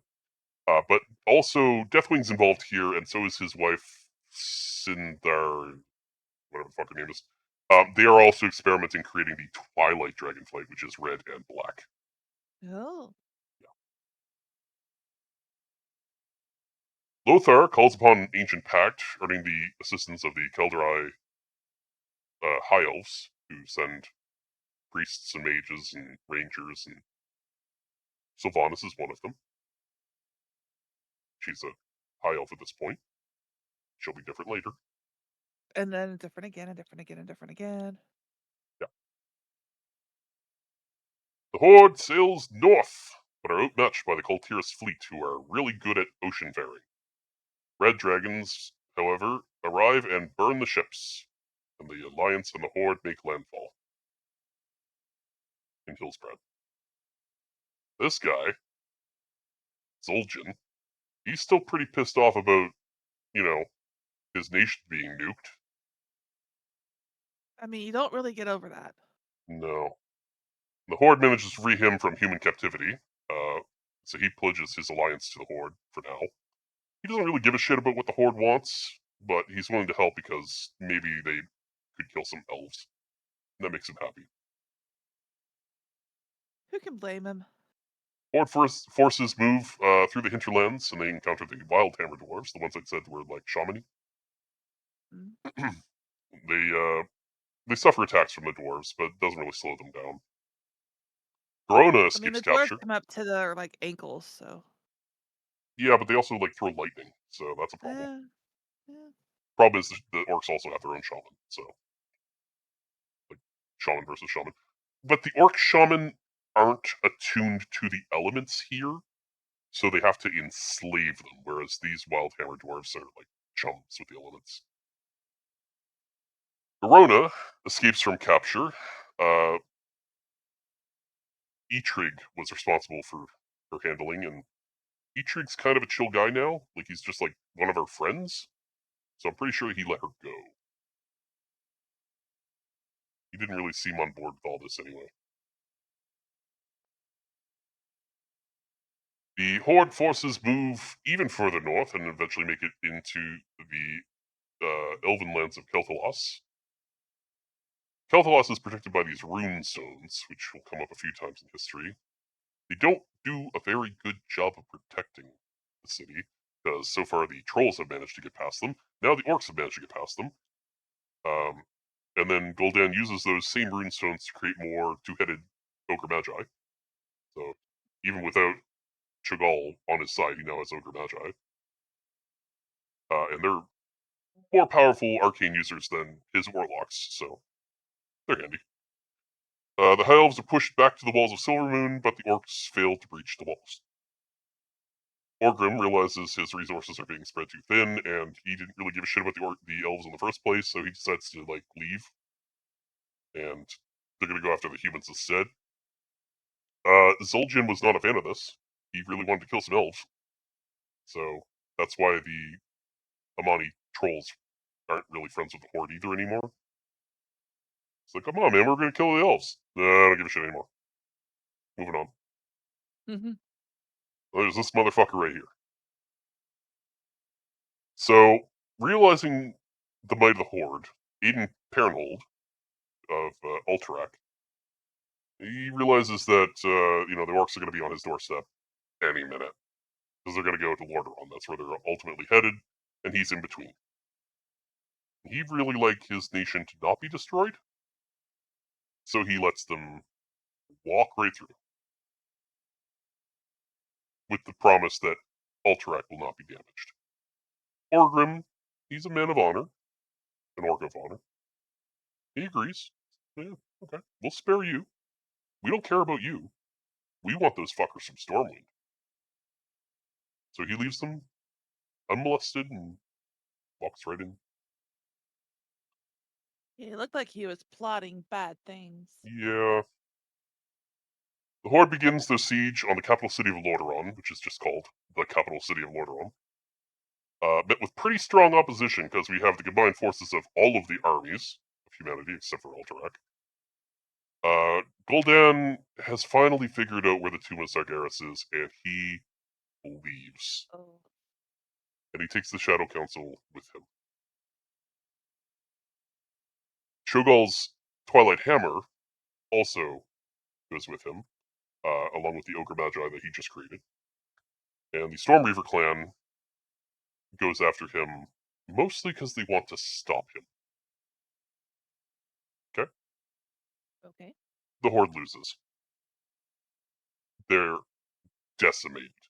Not destroyed, but it's pretty clear that they cannot win. This is a no-win scenario for them. There's just too many humans. This is all the nations, and they have better technology. And the orcs have no resources at this point because they've, walked here, essentially. Also, you had the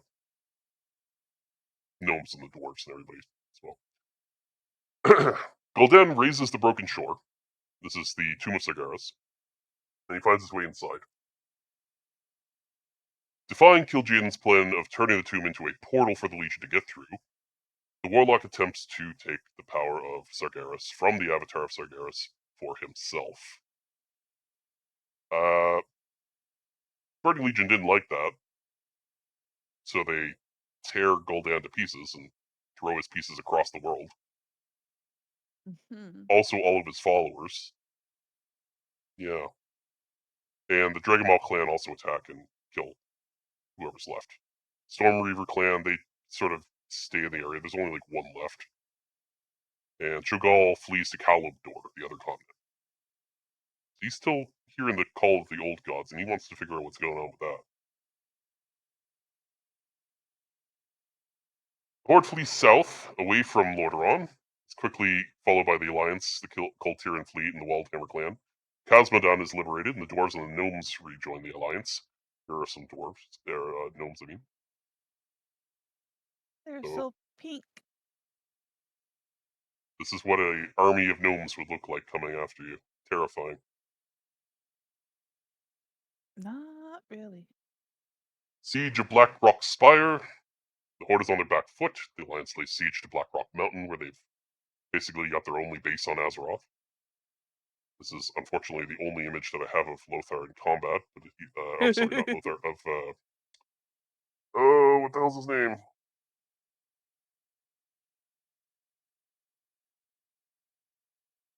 It'll come to me. Orgrim slays Lothar in combat, and he's swiftly defeated by this guy. Who the fuck is his name? Hang on. Turalyon.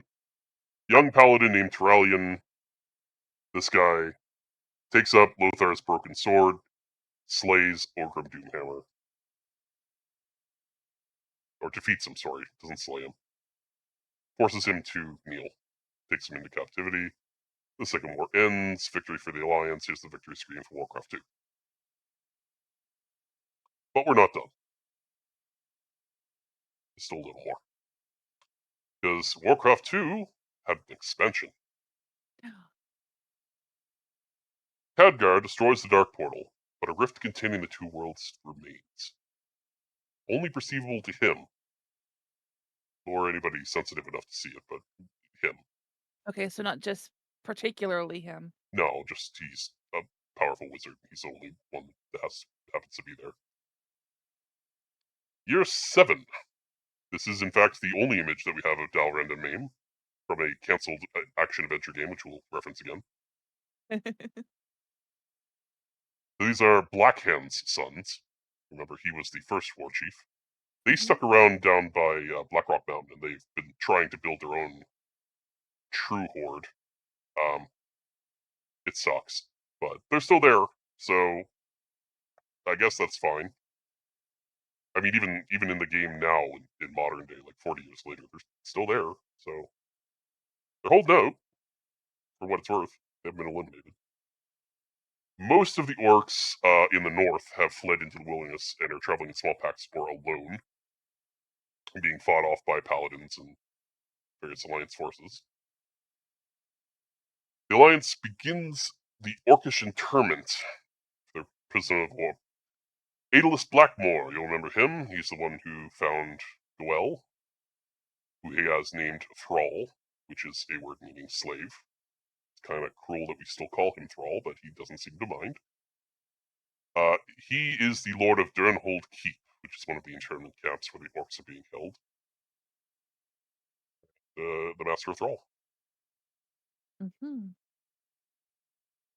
By the time of the Alliance's destruction of the portal, the southern portion of the Black Morass has decayed into nothing but a parched red soil devoid of plant life, mirroring Draenor's own transformation from Tenan Jungle into Hellfire Peninsula. So if you were to go through the portal, it would look exactly like this on the other side. Dead, essentially, and red and kind of purpley. The rift between the two worlds remained, and its damaging effects continued. This left behind a complete waterless, treeless wasteland, which became known as the Blasted Lands. It has another reason to be called that in a minute. While the northernmost part was renamed the Swamp of Sorrows, that's past this ridge of mountains that you can't see past. There is still a swamp there. It's named Swamp of Sorrows in honor of the Alliance, or the Kingdom of Stormwind, who died there. Netherguard Keep is built. It's in ruins here. You'll find out why in a minute. Ideally, that keep would have been built to keep an eye on where the portal rift was.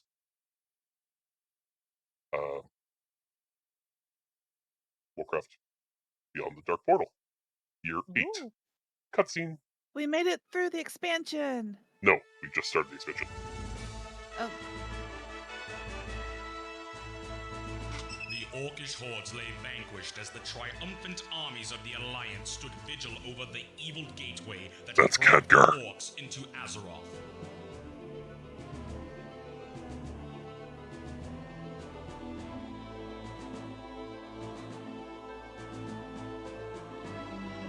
Calling upon the arcane powers of the Archwizard Khadgar, the fury of the earth and skies Khadgar. were unleashed upon the Khadgar. Dark Portal to destroy it once and for all.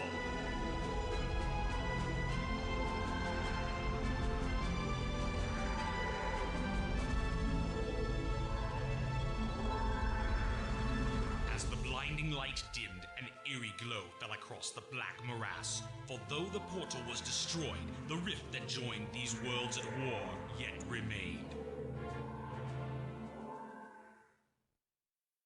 Pretty much what I just said. The little white things that were going into it. Souls. Oh. Nazul reforms what little horde is left on Draenor, so the ones that did not come through the portal. Draenor is dying. I mean, it is like a desert. Fuck all left. In search of new worlds, because Azeroth was a complete fucking failure, he sends Terran Gorfiend, which is one of the Death Knights, formerly an orc of the Shadow Council, now just a ghost in a human body on a horse. Sends him out to find artifacts powerful enough to try and open a new dark portal. That being the Scepter of Sargeras, the Eye of Dalaran, and the Book of Medivh.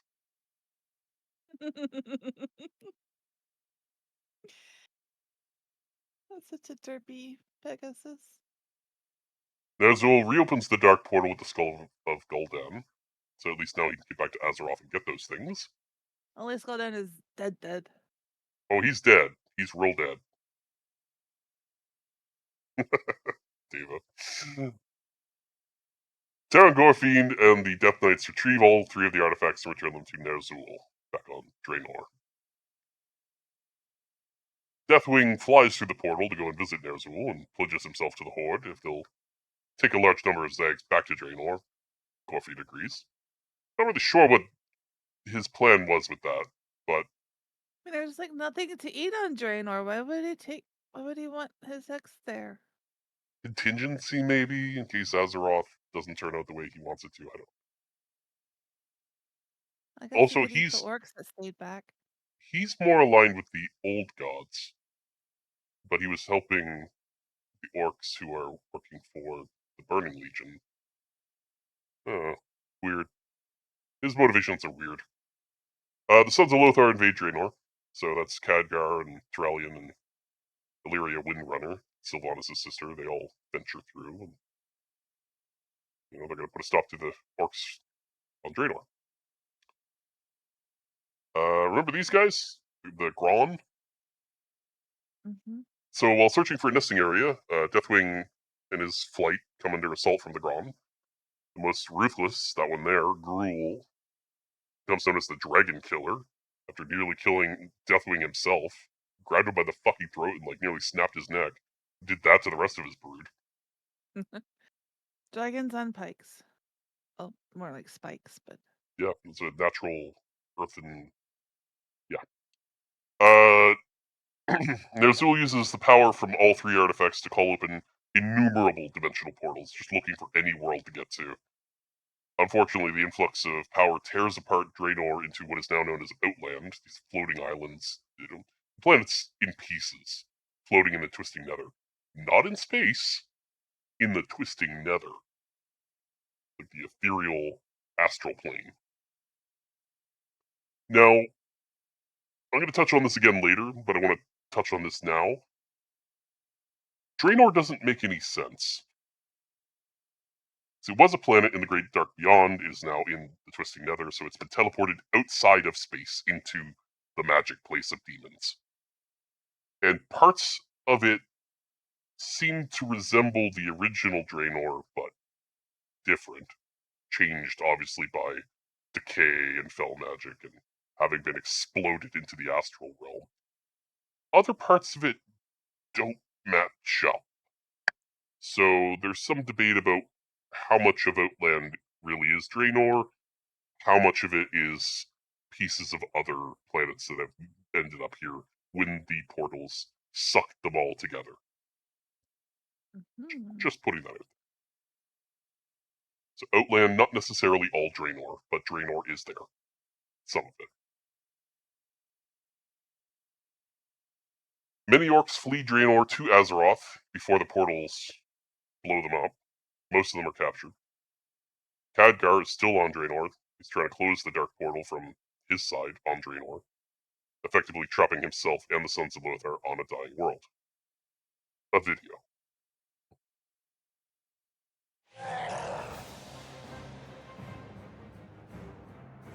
On Draenor, the Burning Legion found agents in the Orcish Horde, manipulating them to conquer the planet.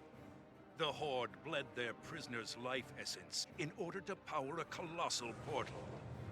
And through this passage, the invasion of Azeroth began. That was the first game. The First and Second War wrought devastation across the world. The Alliance eventually pushed the Horde back and attempted to destroy the Gateway. In an enormous explosion, their plan backfired, ripping a tear in reality and further linking their worlds together. That was the end of the 2 second game. years after the Second War, the shaman Ner'zhul ordered the orcs on Draenor through this tear to gather artifacts, including the skull of Gul'dan. Ner'zhul used their Such an powers to evil open laugh. countless portals to other worlds. He's a real prick. Overwhelmed by the magical strain, Draenor shattered, becoming Outland. Kind of. Before Draenor was torn apart, the Alliance sent an expedition through the rift led by some of its greatest heroes. To spare Azeroth from destruction, they severed the portal between worlds. An act of sacrifice that trapped the heroes in the broken world now known as Outland. Okay. So, Khadgar trapped on Outland. Trollbane trapped on Outland. Ilaria, Windrunner, and Turalian's son trapped on Outland. Turalian and Ilaria shot through space and time, through the Twisting Nether, ending up with the Army of Light. We're not going to get into this. It's a 3-hour-long audio book, but basically, there is a separate force of Draenei who escaped from their home planet and joined the super Naru known as Zera in creating the Army of Light. They're all brainwashed as fuck. Turalian joins them. Ilaria does for a while, and then she falls into a rift into like the Shadowverse, the void. Mm. She becomes all voidy and weird. But needless to say, we haven't known where they were until the Expansion Legion, which we'll get there weeks from now. Oh no. So, yeah, they're not on Outland. Enough to say that much. So, Ner'zhul is dead, but not dead enough, it seems. He tried to jump through a rift, and Kil'jaeden snatched his soul out of his body, tormented and twisted him, and bound him to a magical set of armor made by the rune carver in the Shadowlands. That part wasn't canon until recently, but now it is. So that's Ner'zhul, that blue soul that you see bound to the armor inside of the Frozen Throne. Mm-hmm. He is the Lich King. For now.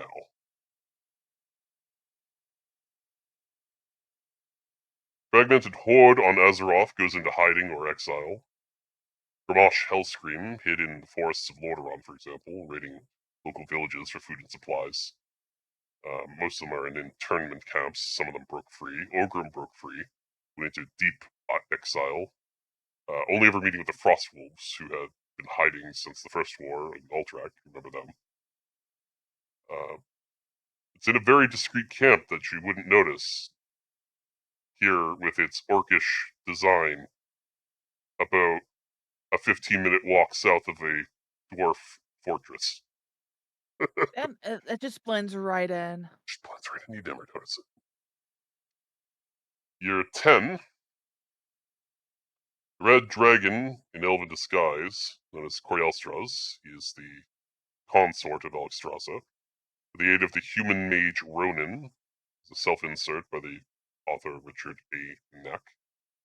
The High Elf Ranger Verisa Windrunner, the third of these sisters. And the dwarf griffin rider Falstead Wildhammer, of the Wildhammer clan, attacked the orcish stronghold in Grimbatal, which is formerly the Wildhammer fortress that they took over when they imprisoned the dragons. They have freed Alexstrasza, who's pissed off, as you might understand. They've also destroyed the demon soul after long last, thus freeing the dragons from mind control. But it also had the consequence of severing their connection to the demon soul's power. The dragons are now much less powerful than they used to be. Cho'Gall and the Twilight's Hammer arrive in Kalimdor. They're searching for Cthulhu. They set up a base underneath Tanaris, seeking to join Cthulhu in Ahn'Qiraj and maybe free him if they can. Garona begins assassinating members of the cult, eventually forcing Cho'Gall and his followers to retreat. We're almost there. War of the Spider. The Lich King has created a force from the dead in Northrend, and is using them to fight against the Nerubians, a form of bug people from the Black Empire days, and worshippers of Yogg Saron. So they're at war right now up in Northrend. Chieftain Gordok leads the Saren's the big bulbous one with the vertical Mini neck, Mouse. right? Yes. He's also the one who's been bleeding this whole time. Mm. Chieftain Gordok leads the Gordani across these are ogres, I should point out, across the sea and settles in the ruins of Elder Thelos, now called Dire Mall, turning it into a gladiatorial arena. So this is that highborn hideaway where they were practicing magic and eventually just abandoned. Mm. The ogres have taken it over and they renamed it Dire Mall, and it's an arena now. Exciting, yay! No, of course. Anduin Rin is born to Queen Tiffin and King Varian Rin, who moved back to Stormwind to rebuild. Arthas meets with them briefly, and he's like, "You kid," and then he leaves. Stormwind was rebuilt. Kind of. See, Varian's a very young man at this point, and he's kind of stupid. And he needed advisory, so he sought out the nobles, the former nobles of Stormwind, and he's like, "Guys, I need advice. How are we going to rebuild the city? I don't have any fucking money. The city's in ruins. The coffers are drained. The orcs took everything." So Lady Prestor hired some local stonemasons to rebuild the city. That's Lady Prestor there, one of the nobles. Hmm. Unfortunately, she didn't pay them, and they blame Tiffin for that for some reason, and they throw a rock at her and kill her. Okay. Yeah. And with her dead and Anduin being a young boy, Lady Prestor sort of became sort of like a shitty mother figure to him, like a evil stepmother sort of situation. So Anduin grew up with that as a female influence in his life. And obviously Varian's very busy and sad because his wife died. So that's Anduin's childhood. You're 15 to about 18. Kel'Thuzad, who is a former Dalaran mage turned warlock, hears the call of the Lich King and forms the Cult of the Damned, and he has a little kitty cat named, what the hell's his name?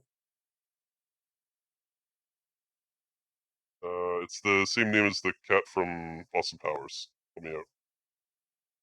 Mr. Bigglesworth. Bigglesworth! Yes. That's Mr. Bigglesworth. He's an undead cat.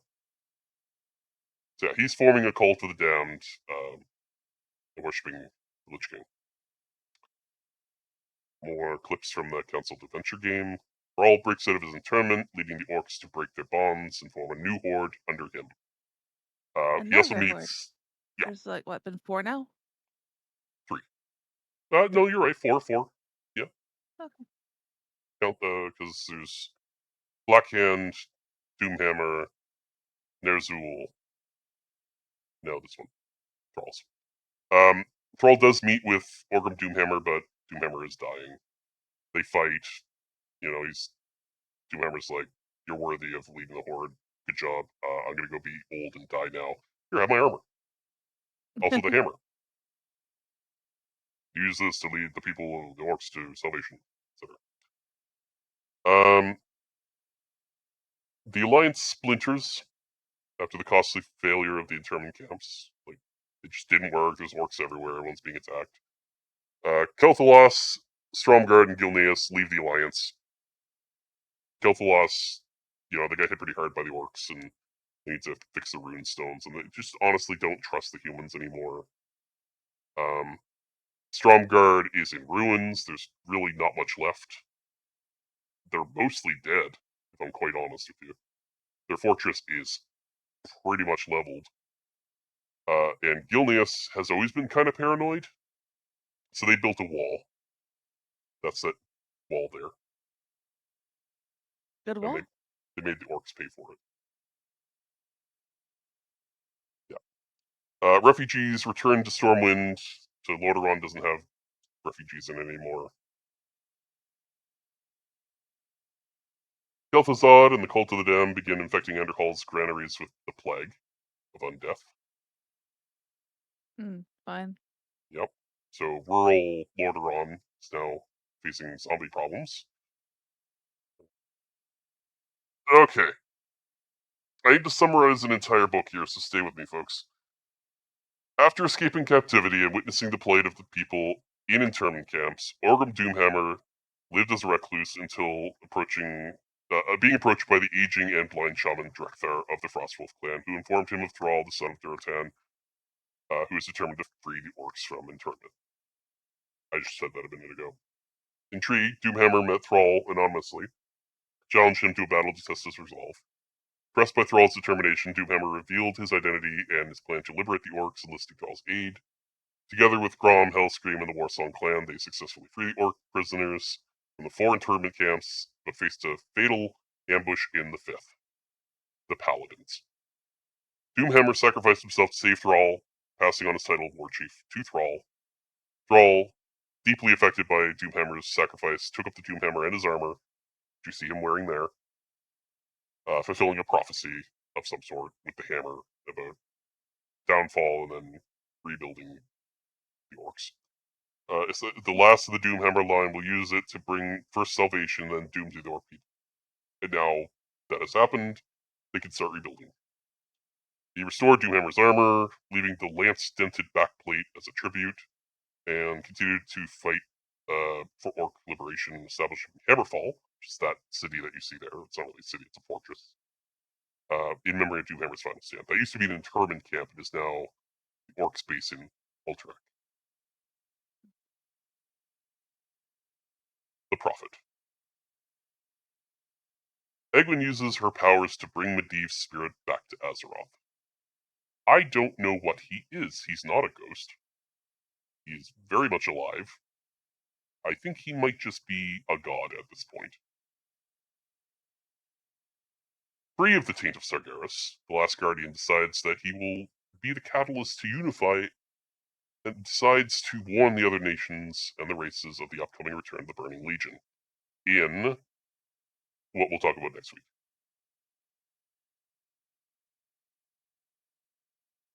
We made it to Warcraft 3. We did. And next week I don't have to talk as much because it starts out with a lot of fucking videos. Yay! What slide number are we on? 234.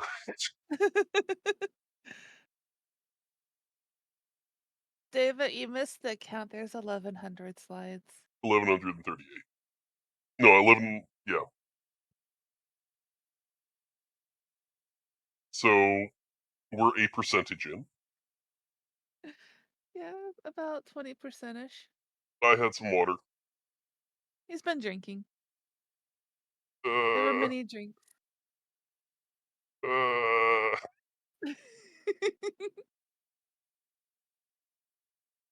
turtle made it to the water.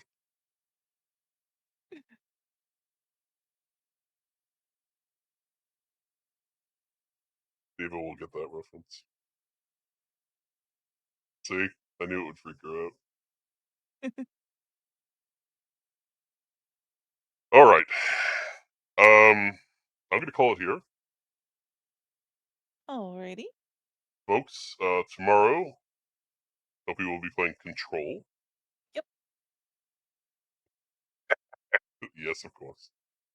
And next week we will delve into the depths of Warcraft 3. We will probably not make it through all of Warcraft 3. It's very long, but we will make it some of the way into Warcraft 3.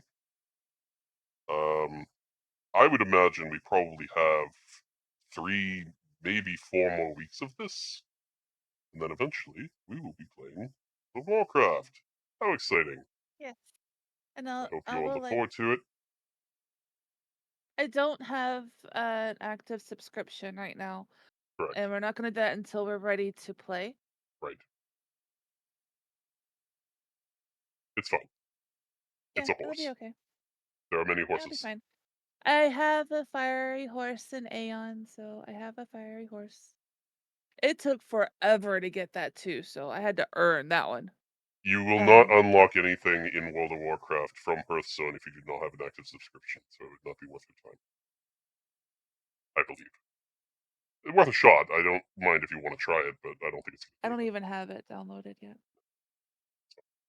It's fine. It's just a horse. We're moving on. Control I'm gonna tomorrow. play back there anyway. I don't need a mount. I can fly. That's right. It's also it's a like a normal flying mount, but it's not a anyway. Presentation next week. Be Warcraft 3. Said that. Bye.